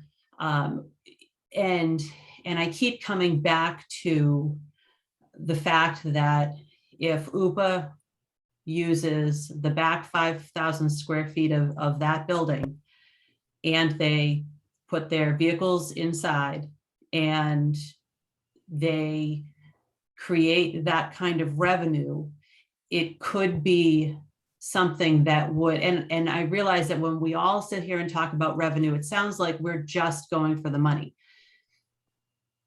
I'd like to think that we're not. But the bottom line is we still do need revenue. So I feel like we really need to look at that and have a really good reason for turning it down. And I as much as I understand the people who are saying no, I'm just having a hard time reconciling what we could do, what would go in next, and what that would look like, and that it's right there waiting to happen. You know, we don't have another business that's fighting for this space that we know of. And, you know, and I think that part of the problem is that going into this is there's a certain amount of trust that has to go into this with the developer, with the building owner and the company. And there has been a lot of improvements that have been made on schematic designs, but we recognize, as Ross pointed out in the last meeting, that those are concepts at this point. I am hoping that the building owner and the business owners have realized that there is an expectation that is moved forward, that there is a facade upgrade, that there is retail out in the front, because I think that if those types of things are done, then that helps with promoting and meeting those criteria of the master plan. I do recognize that there's probably a lot of that we can't put in the host community agreement. I commend the board and the town administrator for creating HCAs that are pretty standard, and they're standard for a reason. And it's because when you hear in the media that there are companies, you know, there are towns that are taking advantage of marijuana businesses, I can pretty confidently say that Maynard's not one of them. Maynard tries very hard to be fair and honest with every business that comes in. And so I understand that there's a lot of stuff we would like to see, and we would love the guarantee of putting it in the HCA in order to make sure it's done. But I'm hoping that with the controls that the planning board will put in, and the development agreement through the planning board, and just the understanding of basically being a good business in town, that we can move forward with the plans as presented. Thank you. I'm not going to say much other than I certainly want to express the fact that I have a high level of respect for all of the members of the select board. And I certainly respect your opinions on things. We're not always going to agree. We're not always going to disagree. But I always promise respect. And I believe I have always exhibited respect. And I'm a little disappointed to hear that apparently it wasn't exhibited properly at some past meeting. But having said that, I've expressed my thoughts along the way. I think that my thoughts are on the business that is being proposed, not on the building and the nice pictures that were proposed separately from the business that was being proposed. And I do not believe, and I hope that I can have the respect of my colleagues, that I do not believe that the business that's being proposed for that location is consistent with the vision that was given to us by the master plan. And again, I've said enough on it, and that's where I'm going to end. I'd be happy to work with the same business to find another location elsewhere in the community. I just think that particular location for that particular type of business is not consistent with the vision that so many people have worked so hard to develop for the downtown. But I'm willing to accept the motion. Can I ask a quick question regarding Adam Sack? Is he on the HCA? Is he going to be partner in the UPA, or he is? Okay. Wait, is that? I didn't know that. That was not my expectation. That's why I'm asking that, because that was presented initially up front when they first came to EDC. No, that's a great question though. I believe he's on the application, but I can. Yeah, that's why I'm asking. So, Good evening, Mr. Chair, if I may. Yes, he is. Very quickly, just a yes or no answer to that. Yes. Yes, that is accurate. Mr. Adam Stack is a member of UPA Inc. Okay. All right. So then is it all right to make the motion or? Yeah. I Chris, you had a I que- just have one Chris, comment before you make Go the ahead, motion. Chris. Yeah, I have one comment before we make the motion. I just, the five of us as select board members just need to know that we can be as involved in the HCA as we want to be. If we choose to let other people negotiate the HCA and bring it to us just for approval after things have already been discussed and agreed on. Remember the first couple ones we did them. Greg didn't do them, Megan didn't do them, we did them. So it's on us because our 5 names are on the line when we sign it. So if we want to put this through, we also should talk about either at this meeting or at another meeting about who's going to be part of negotiating the HCA. Because I think every time we negotiate one or two people on this board or in the room feel as though we didn't get what we wanted or get what we should have. So I think we need to consider that when we do vote. That's all. Yeah, it's a good point.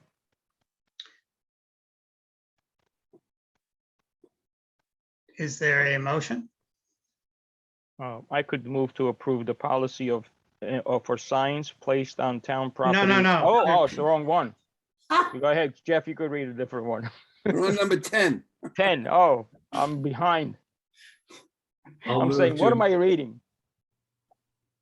I'll move to approve authorizing the town administrator's office to negotiate a host community agreement with UPA Inc. for marijuana delivery establishment to be located at 2 Powder Mill Road. And if authorized, to provide direction to the town administrator's office related to the desired terms and conditions of a possible HCA. Sorry, Jeff, that second I- part. Yeah, no, I Yeah, should I have put noticed the second part wasn't part of the motion, so please do Yeah. strike the last sentence from the motion. So can you read again what the motion will be? Yes, I can. Move to approve authorizing the town administrator's office to negotiate a host community agreement with UPA Inc. for a marijuana delivery establishment to be located at 2 Powder Mill Road. Second. Any further discussion? Roll call. Armand, Yes. Jeff, Yes. Chris, Yes. Justine, Yes. and I am a no. Motion carries. Congratulations to UPA. Good luck with the negotiations. Thank you very much. Thank you very much. Thank you very much. Have a good Thank you. evening. Good Mr. luck. Mr. Chair. Yeah, So what Jeff said was my question. So like but also in recognition, of course, of Chris's comments. So if we are, now you've authorized the town administrator to go into negotiations, but I do that. Oftentimes I do seek advice from individual board members or however.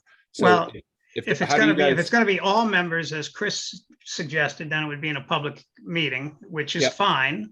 And we can talk about it there. So I guess we can have a general conversation about, I think it meets the topic on the agenda with the marijuana delivery operator. We can have a discussion as a board as to how we wish to do that. If we wish to do it in public session and negotiate it amongst ourselves and discuss it, that's fine. It's just, it is done in public. That's not I don't believe it meets the requirements of an executive session, given that it's negotiating a contract with a public entity. Yeah, I don't think so. Might I suggest that, Greg can get started at least on the basic structure that is pretty common to these HCAs, and that at our next meeting, any particular concerns that we can have a public discussion. At that point, Greg can bring any specific concerns he wants our input in, and then we can just make sure if there's any specifics along the lines of what Chris mentioned. Okay. Yeah, I don't have a problem with that. So it doesn't need to be a big deliberation back and forth, but rather just input to Greg, and if Greg has any specific questions after he's begun opening it up, or Megan, I'm not sure. That sounds proper to me. And I was taking notes in the last couple of meetings anyway. So Megan and I are familiar with what some of the board might be interested. Not saying that you are, but I'm just saying what you might be interested in. We're listening. So like I already had some questions for town council, so we'll help. Okay. Is that Chris? I don't want to I'm looking at you, Chris. And are you cool You with can't, you that? can't tell who you're looking at. I know. I'm I have okay to with say it. it. No, I'm okay with that. I That is good. like to have, when we sit to have the first discussion amongst ourselves with you and Megan or whoever else, be nice to have our friend Kate in the room. Okay. Or on the call, just so that, to the point that several of us have raised over the last couple HCA negotiations, what can we ask for? What's appropriate? Right. And given, and I'm not picking on anybody, but given some of the things that we've received in writing and stuff, what things in that can we include in those conversations or that type of stuff? Because there's a lot of information that we've been provided by this group that some of us have used to base certain parts of our decision on, that, it's easy to say when you get to a certain point, well, that's a different piece, but it's all been part of the conversation. So I think if it's all been part of the conversation, how much of the conversation is fair game to consider for an HCA? That's my same question. Yeah, and I know you've had that conversation with Kate anyway, but it would be nice to have her explain it to us. And ironically enough, that was the information that Greg was trying to get, that was going to lead to a delay in having this on the agenda this evening, so that we could have that conversation. But that's fine. Greg can get some insight. Can we invite Kate? I think that probably would be good to invite Kate. I think Megan already did. So, but Yeah, she's not available on the 7th. Other counsel from the firm could attend in her place, but I did ask. She's not available that day, so we could have Lisa and another counsel, or we could wait. I would prefer to have Kate, so we have consistent questions. The interpretations of questions can be different from different counsel, and then but again, if there's significantly different interpretations from different counsel, that's a major problem. So she is the partner, like she's the expert of the firm, like in this topic. So that would have been my recommendation anyway, to have Kate there. So like, I am not going to disagree with you, Jeff, one bit, but I'm going to raise my hand and say I vote for Kate no matter what, because we've had some situations where things have been different with other people in the room. Can we then, just to make sure that this is a speedy process, maybe one member of the board sit down with Greg, Megan, and Kate to just kind of figure out the shape of what's possible or not in advance of the discussion? That sort of goes against what Chris's thoughts were, though. Does it? Chris, how do you feel about that? I mean, I would sit in the room and have a completely different set of questions, and Greg, Jeff, Armin, and David, and Justine, and everyone. It's just I don't have a problem with it if that's the way the board wants to go, but I think that kind of defeats the purpose of the comment. That's there's 5 of us that are going to sign it. The 5 of us ought to be part of the conversation. I mean, I don't. And again, to the point that David's made time and again, why are we rushing to fit somebody else's time frame? Let's take our time and make sure we do it right. And I don't know that I don't know that given Thanksgiving and some of the other things between now and December 7th, for some of us, that's the right thing to do. If it has to wait 2 weeks, it has to wait 2 weeks. But I don't think we need to rush to fit someone else's schedule. Our schedule should be the schedule that benefits the town of Maynard and benefits our cause, not the schedule that certain people want to keep. Yeah, but from what Megan said, Kate's not available on the 7th. That's what I'm saying. That's what I'm saying. So what's the rush to that? So that means that you have to go beyond the 7th, which is the following meeting. Yeah, Right. That's fine by me. I'm in no rush. I'm in no rush. I'm in no rush. To see that, but I think the 5 of us should be a part of the conversations.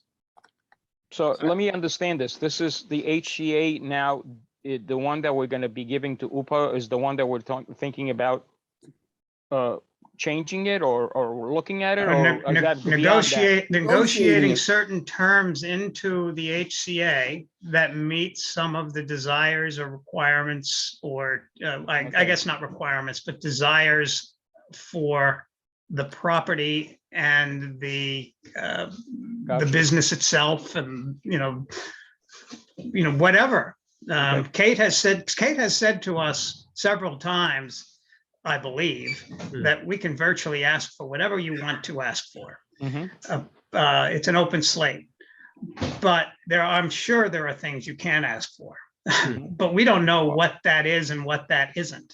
Okay. And Kate is the one that has those answers. So various members of the board may have various, I think this is Chris's thoughts. Various members of the board may have various divert thoughts about what we should consider, but all of us should have an input into what is considered to possibly go in there for consideration. Right. And Kate Can then guide us yes or to say, no. yes, that can be Right. put in there. No, Gotcha. that really shouldn't go in there. Okay. And then we come to a conclusion among all of us, an agreement among all of us of what to present as the final product.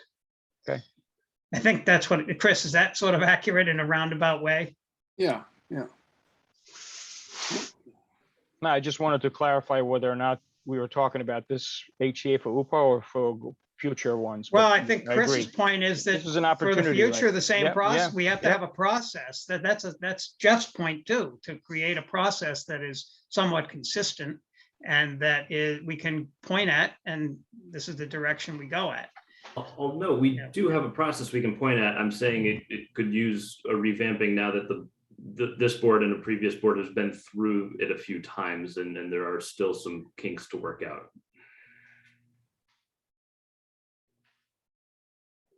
So we still haven't answered the question. I am with Chris that there's no rush, that we go, if Kate can't be here on the 7th, we ask her to be here on the 21st, is it? Well, I think so, yeah. Yeah. 21st. And I would say, for just the sake of the board, in my opinion, I don't think the board is being inconsistent by you're not deliberately putting it off. There's, you're still in good faith. You are working towards negotiating. So it's, and in the meantime, we still reach out to Kate. I'll still try to get information and be prepared. And if there's any questions from UPA or the attorney, I'll still try to answer those questions and be prepared. The general bones of it would presumably be very similar to what we've already presented, which is a public document, I would assume. So it would be available to UPA and her counsel to look at what the bones of the document are. It would really just be any specifics for that particular location that we're going to be talking about that would be add-ons. Is that consistent? Do you agree? Who are you asking, Mr. Chair? I'm asking you, Greg. Oh, okay. Yes. So, yes, if you go to, Megan, what's it called? Marijuana industry web page. I can't remember what the title of the webpage is on the website. Oh, yeah, marijuana commerce under resources on our Marijuana website. commerce. This one will be a little different though, because it is delivery. And so we have not done, we've only really done retail to date.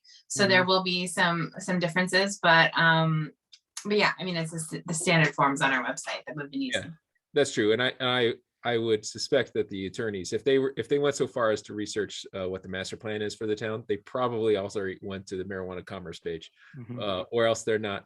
That would be my recommendation that they do that. So then, anywho, we'll work on it. I imagine it's not going to be that far off, like from whether it be delivery or retail. There might, of course, there's going to be differences in the operations, but my takeaway has been the same. It's what you just said, Mr. Chair. It's a lot about the site. So, and some concerns about the operations, but those usually get spelled out in security plans and operation plans and the planning board concerns. So I'm picking up what everyone's putting out. Okay, I don't know if we finalized that indeed we will go for the 21st or that. I think, yeah, well, if we want to vote on it, we can vote on it. That, are we okay in waiting? I don't think you need to vote on it. Let's say Kate says she can come on the 7th, but you've already voted that you're not going to talk about it till the 14th. Right. My 21st. My recommendation is to not vote on the date you're going to do it. You don't have to. That's what I'm saying. You can, but you don't have to. And I like to have flexibility. We'll have the flexibility. So, okay. we hope to have Kate at the meeting that we are going to talk about. this Yeah, very topic. good. Very good. All right. Okay. Item number 12 is the 11. Oh, 11, I'm sorry, board policies. Because Armand had already read I the know, I motion, jumped, yes. I checked it off. Item number 11, board policies. This is on the, you might recall a few weeks back, the board had a first reading of proposed policy relative to signage on public property, political or otherwise signage on public property. And permission to put it up. And it was generated by the request from the Sesquicentennial group that wanted to put up the thank you sign on public lands. And we, through Greg's office, had a proposal in front of us that was tweaked somewhat by council, namely to protect, I think, to be protective of First Amendment rights, for lack of a better phrase, that was presented to us in the packet. Pretty simple, straightforward language, I think, but it's here. And if the board wishes to vote on this one tonight, it theoretically could be considered the first time we've seen this particular one, but it's the same proposal with tweaked language in many ways. So Greg, do you have any comments to make on it? No, you nailed it. That's it. Like I had provided the board a policy, and maybe twice, it doesn't matter, but the board has seen the policy, and I included both the original and Attorney Castro's revisions and then his proposal. I just propose, my recommendation is just go with what town council says. Like he Well, did us that's where I'm leaning. That's where I'm Yeah. leaning too, but I didn't want Yeah. there to be any dispute over the fact that it's a new document that we just saw with the packet this week. So it's the first time we're talking about that new document with the red lines on it. right, but I Blue think lines, I should say. I agree with you that the tone and the intent is the same, and I agree. yeah, it's better than, I don't have a law degree. The legalese, that's right. he did a little better job than I did. Yeah. So, and I'm comfortable with what was presented by council. I think the language is protective, and I think it's probably better written than what we had. Not that yours was bad, Greg. It's just I have a degree in policy. I write other things. He has a degree in law. So, All right. So that's my recommendation, Mr. Chair. So yes, so I assume everybody had a chance to read it, and I'm comfortable with it. And I'd be willing to accept a motion if there is one. I'll move to approve the policy for signs placed on town property under the authority of the select board as presented as revised. Second. Any further comments or questions? Chris? No questions. No, I'm asking if you want to vote. Yes, yes. Jeff? Yes. Armand? Yes. Justine? Yes. And I am a yes as well. Thank you. Now we go to 12, Green Meadow Elementary School Building, the designer selection contract. Justine, do you want to talk about this? Do you have any comments? Sure, I will. Yes, I was involved in the process basically from the beginning where we, so I'm on the building committee. From there, we created a subcommittee for the designer selection. We reviewed the 6 submissions, the designers that's submitted the RFSs. From there, there are only 3 members of the town that actually go to, that are actually present at the MSBA meeting. There's, I think, 14 or 16 architects, and then the 3 of us. And so we spoke about all of the applications, all 6. From there was a vote. We were able to advocate for different things that we as a town felt were important.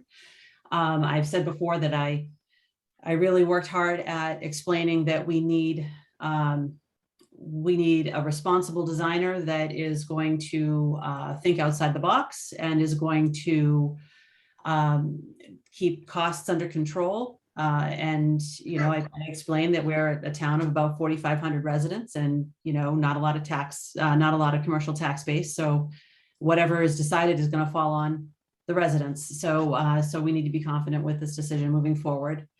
From there, they narrowed it down. We all collectively narrowed it down to 3 designers. And the one that rose to the top at the subsequent meeting with the MSBA was the Mount Vernon group, which was actually, they have completed a number of projects, a number of MSBA projects. They have also completed a number of, I think they've had at least 2 or 3 schools that have become model schools. They consistently come in below the average school cost when they're doing both renovation and replacement. And so we Colliers, Phil Palumbo and Ken Guyette have been, they did all the research as far as checking to make sure that everything that was needed was presented to us. One of the things that Wayne asked about, so the 3 of us that went was Wayne White, Brian Haas, and myself. One of the things that Wayne asked about was, whether, so their cost of this contract is $500,000. And the question was, well, how does that compare to other schools of our size? They said it's really hard to compare size-wise, but what they did do is they pulled the last 9 projects that were done through the MSBA, and the average cost of the feasibility study for those was $606,000. So this is below that. So we met yesterday as the building committee, and the building committee voted to move this forward and recommend it be signed by the select board. Thank you. Any questions about the process or where we're at from the board? Greg, do you have anything to add? I know you weren't involved in the decision-making process or whatever, but Actually, I'm on the building committee too. oh, So it's, okay. No, but she nailed it. I mean, she got it all. I would just say if there's a question about the contract format, it comes from the MSBA. So the town actually has very little, and by town I mean school district as well, like the superintendent's office. Like we have very little say over the administration and just the rollout, if you will, of this process. Not to say like there's any reason to be concerned. It's just that when it came, like I didn't negotiate this, for example, like neither did Brian Haas. This is all very much controlled from the MSBA. And for the public's knowledge, that's because they're paying for half of this. So if they're like, we play by their rules because it's mostly their money. So and I think that's a fair trade. And I have good reason to trust their procedures and their sort of like their legal guidance, in this case, the contract for designer services.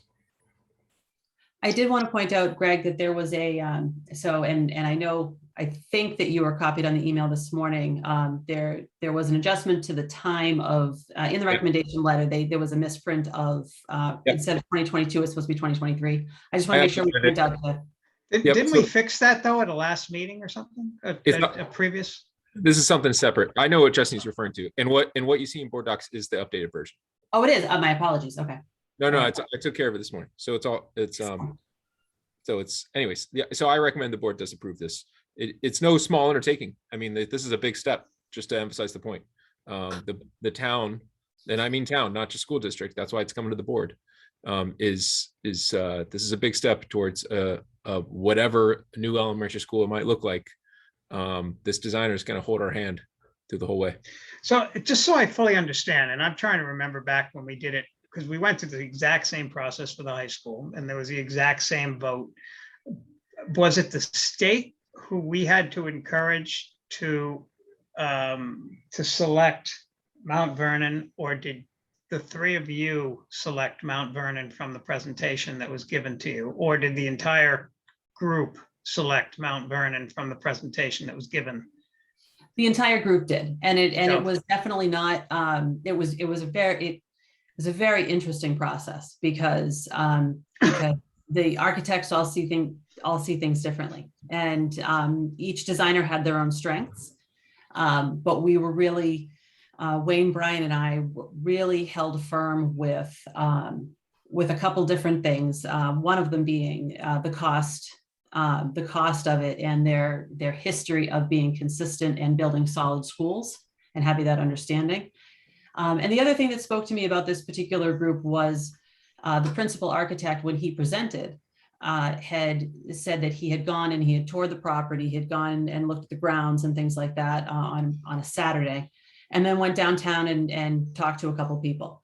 I don't know who it was, but the fact that he spoke to that made me hopeful that that's the kind of engagement that they will continue with, to help engage the residents and help really get an idea of what we need, what we want, and what we can afford for a solid school moving forward. And they did speak about the school that's going to last 50, 60, 70 years, which is what we need. After looking at everything with our town, we don't need shiny, we need solid. And I think that that's really important. Any other questions?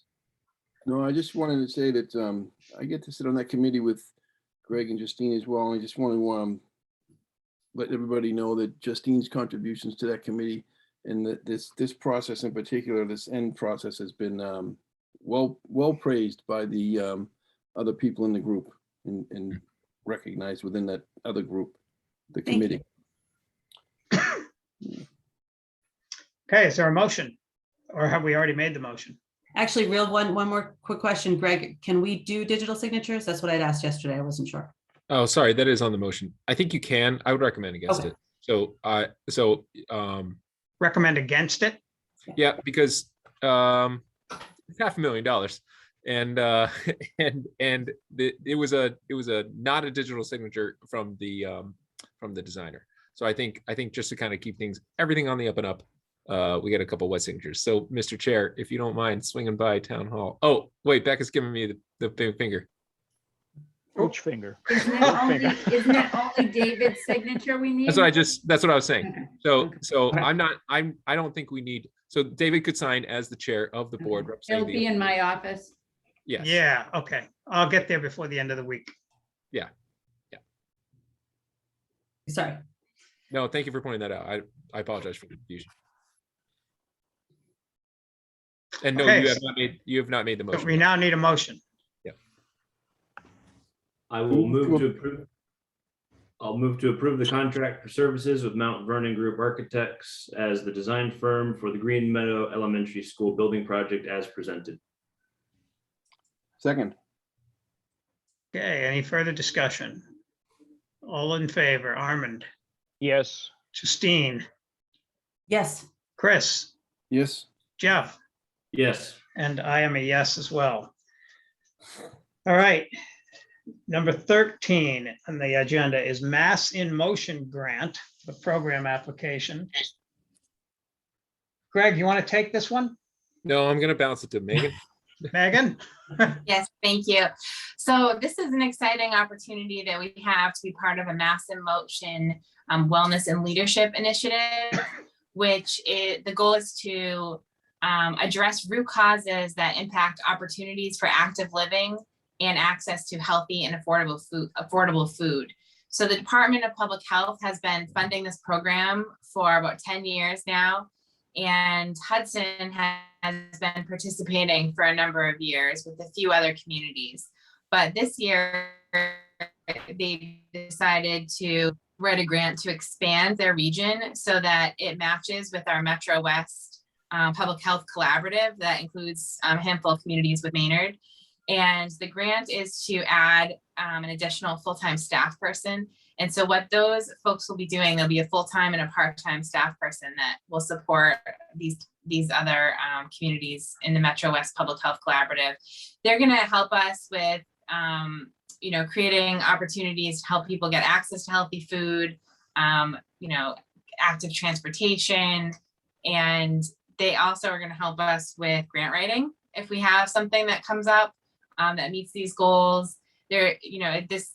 This request here is to just be part of this collaborative and benefit from the state program. And as Hudson is taking the lead here, there really is not a lot of heavy lifting from our office. We can just reap the benefits of being part of this state program. Okay, any questions from the board? Is there, and I'm sure there isn't because you haven't mentioned it, but is there any kind of cost associated to it? Nope. Is there a motion? I'll move to participate in the Motion Municipal Wellness and Leadership Initiative RFR with Hudson as the lead municipality, authorizing use of digital signatures if approved. Second. Any further comment? All in favor, Chris, Yes. Jeff, Yes. Armand, Yes. Justine, Yes. and I am a yes as well. Thank you. Thank you. Item number 14 is the Summerhill Road Cell Tower. Greg, do you want to take this one? Yeah, this one's me. So, do you remember how you saw pictures of those goats? Well, next to those goats, there is a cell tower, and you can see it. Well, maybe nowadays because the leaves are gone. But at the top of Summerhill is a tower, and on it is a couple of dishes. Now the town has a lease agreement with American Tower, and their leasing agent is Tower Alliance. I don't expect anyone to remember these things, but if you happen to drive up there, you'll see a sign on the gate that says American Tower, and they have room for a couple more dishes. So they sublease from time to time. Now they're asking if we could add dish wireless to that tower, and you can see that I asked them what's in it for us. They say we get 20% of the revenue share, which is currently estimated to be $312. So it's not a huge amount, but it's not really any skin off our teeth because it's just on their tower. So I'm just asking the board allow me to tell them yes. Is there like a limit on, don't you have the authority up to a certain amount on contracts like this? I do, but it was a lease that the board signed. Oh, okay. Yes, I have $50,000. That's what I thought. Yeah, okay. But because it's a board signed lease, that's why you need our authority. And sometimes when in doubt, I just have the board approve. So if like by default, the board approves and then me by exception.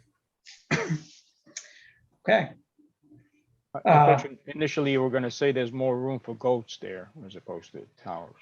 I wish we had more room for goats. use more goats. I don't know if the goats are still there, by the way. Don't drive up there looking for goats. Okay. That was my question. They're probably cold now. And if you go up there, you might need a good.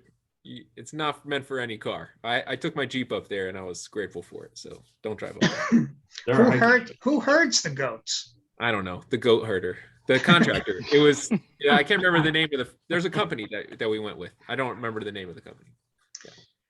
Sorry, that was a distraction. It's not about the goats. Think about the cell tower. And I'm sure it's not Tom Brady doing it. All right. Is there a motion? Is there a motion? I'll make a motion. I'll move to approve the town administrator to approve the sublease agreement with respect to Dish Wireless LLC under the lease with American Tower for the tower located at Summerhill Road. Second. Any further discussion? Armand? Can I ask one other question? Sorry. So they don't anticipate this to be any interruption or any problem with adding more to that tower? Just want to make sure. Good question. No, that is a good question. And no, they don't, but it is on them if they do. So if they are, I mean, the liability doesn't come to the town, but of course, like I don't want to like inadvertently approve like the disruption to any, whatever Dish Wireless does. So I don't want to do that. But the understanding is suddenly Verizon doesn't work in town. You can't get reception anywhere. And yeah, well, if we do, we have a good culprit. I mean, we'll know when went awry. But okay. No, so I can't say for sure, but my understanding is that it should not disrupt. Yeah. Okay. Sorry, continue. All right. Anything else? Armand? Yes. Justine? Yes. Jeff? Yes. Chris? Yes. And I am a yes as well. All right, thank you. And next is item number 15, the 63 Summer Street lease, also known as Art Space. I see Gail has joined us. Thank you for sitting through our meeting tonight, Gail. I think you were here right from the start, so. Thank you. Oh, you're on mute. Yes, I was, and I've seen the goats. How They recent? drive behind my house, you know, they go up to do their their thing. nibbling. Yeah. So basically, we had our discussion fairly recently where the folks at ArtSpace had asked us to continue the current lease agreement for another 6 months to Yes. allow for issues over there to be addressed and continue to be addressed and move forward. I think that we are hopeful that the good news that we got from Senator Eldridge is going to be very helpful, assuming that Yes. that the legislature passes the amendment that he made for the earmark to go specifically to ArtSpace, and that will help you guys go a long way to achieving your goals and getting back up and running. Yes. And get the artists back into their lofts, and we'll be able to move forward then on consideration for a full-term lease in the future. Yes. So that's the summary. Greg, do you have anything to add? No. So this would be good to just for my own purposes of providing recommendations to the board as to what to do with the property or the lease or agreement or further extension or whatever the new lease might look like or whatever the case is. Because, you know, it's not to say I'm like deliberately trying to put off my advice and work on it. It's just that I'm also engaged with the fire station. So I kind of have only so much bandwidth. And so it helps me selfishly. I like the idea of having a little bit more time. But the town is working. By town, I mean principally Megan and the Office of Municipal Services, because building inspector falls under her in particular. And so Megan Zamuto had met recently with Gail and their offices have been working together. So I am also very grateful for the work of Senator Eldridge. And I think it could go a long ways. My hope is to help them get back occupancy. And I believe that's the priority of the board. I'm sorry, the ArtSpace board. I believe that's Absolutely. their priority.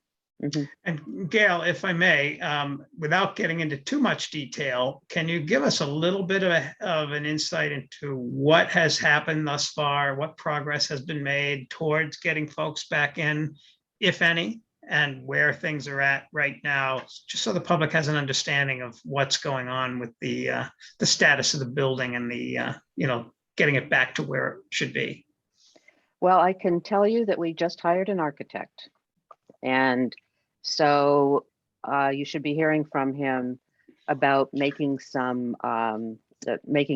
he's developing some plans, and we'll be reaching out to the town and the building commissioner to walk through the building and talk about what needs to be done. So we feel really confident that this will happen quickly. So we've been moving some of the artists into other space. We have the 63 Nason Street has artist workspace now. They've also have a small retail section. And we've been trying to take care of our displaced artists where we can. And we hope that we can get some people back in. There are a number of studios that access the outside, for instance, and we'd like to see those studios opened up. But we're working to move things along as quickly as we can. All deliberate speed. Yep, great, great. I think I speak for myself, but I think in many ways I'll speak for probably my colleagues as well. I think they probably feel the same way, but we all want you to be successful over there, and we all want the ArtSpace to be back up and fully operational, because from my perspective, it's very important to the Maynard economy per se. As the more activity we have over there, the more activity we have in town. And we're very thankful for having the ArtSpace there and the group of artists working here in town. So thank you for the efforts. let's get going on Let's- this and get everybody Yes. back in there and put this aspect of this process behind us. Yes, that's my goal, and I thank everybody on the select board and the town management for working with us to get this done. So I think we're all working together. Okay, so is there a motion on the extension of the lease? I'll move to approve the extension for the lease agreement of 63 Summer Street with Art Space Maynard until December 31st, 2022. Second, Any further discussion? Chris, Yes. Jeff, Yes. Armand, yes. Justine, Yes. and I am a yes as well. Good luck, Thank Gail. you. Yeah, Thank good you. luck, Gail. I got a question regarding the assessment when it comes to the building. Where are we with that, Greg? Yeah, no, I gave the thumbs up to the appraisal. Oh, you did? Okay. Appraiser. So it takes them a couple of months, but Okay. I'll keep you board as soon as I know. I'm also interested in it, so. Okay. And Gail is helpful. Mhm. That Oh, yes. I connected Gail to the appraiser, Mr. Story, and then just because he needs to get in the building, so he's, yeah. And we're happy to accommodate. No problems. Thank you, Gail. All right. Thanks, Greg. All right, the next item is chair report. And a couple things. First off, I want to wish everybody a happy Thanksgiving. Call my colleagues, everybody on the meeting here, and also everybody in town. I say this every year that Thanksgiving is really my favorite holiday because of the fact there's no stress, but yet you still have the family time and the time for everybody to get together. So it really is my favorite holiday of the year. So I wish everybody a happy Thanksgiving. And Justine, when is the WAVM telethon? What's the date? That is the 11th. Okay, so we will have a meeting prior to that. Because I'm confused with all the dates on when things are, as when whether or not we'll be meeting before then.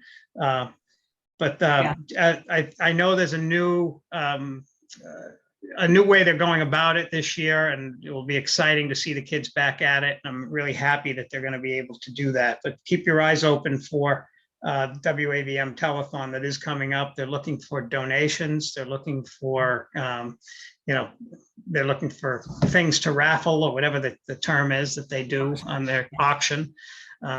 So just keep your heads up. And I think there's things on the school website. I've seen things on Facebook about opportunities to donate. It's always a fun event. Looking forward to it. I wanted to congratulate, as Greg did under his report, the Veterans Day event was outstanding. Well done, especially for a first time around. It was so nice. Chris, thank you for your words, and Kate Hogan, and really everything that went that day was outstanding. The Maynard band, as Greg mentioned, very well, very good performances. And I hope that when we have Memorial Day, we'll be back with a normal parade, hopefully, and things will be back to somewhat of normalcy. Then speaking of parades, do we have a status on the Christmas parade? A holiday parade. Holiday parade. I don't see Jen on this. I don't see Jen on this call, but so I have a Jen has filled out a form and I've signed it and put my name on as a sponsor with a few different insurance companies through a company I do business with, and they've put it out to their markets, and they're trying to get a policy that's affordable. And as of, I think I emailed the girl at about 4 o'clock this afternoon, who's taking care of it for us. And at about 5 o'clock, she got back. She has not heard back from any of their, markets or underwriters yet. So they're still waiting on it. But it's kind of just sitting in limbo, waiting for that news. Jen had hoped that it would be done by now and she would have something to say tonight, but I see she's not here because they have not got back to us yet. So we're just Okay. kind of waiting. Because that date, what date was that supposed to be? That's where. The 5th, I think, The right? 5th, so that would be even before our next meeting. That's cutting it really short. Yep. I hope, It is for her. yeah, that's what I mean. So. It's going to be a Herculean effort. Yeah. So, other than that, I don't think I have any real news to share or events. We do have coming up, let me look at my calendar. There's a couple of meetings coming up this week. Tomorrow is not town related.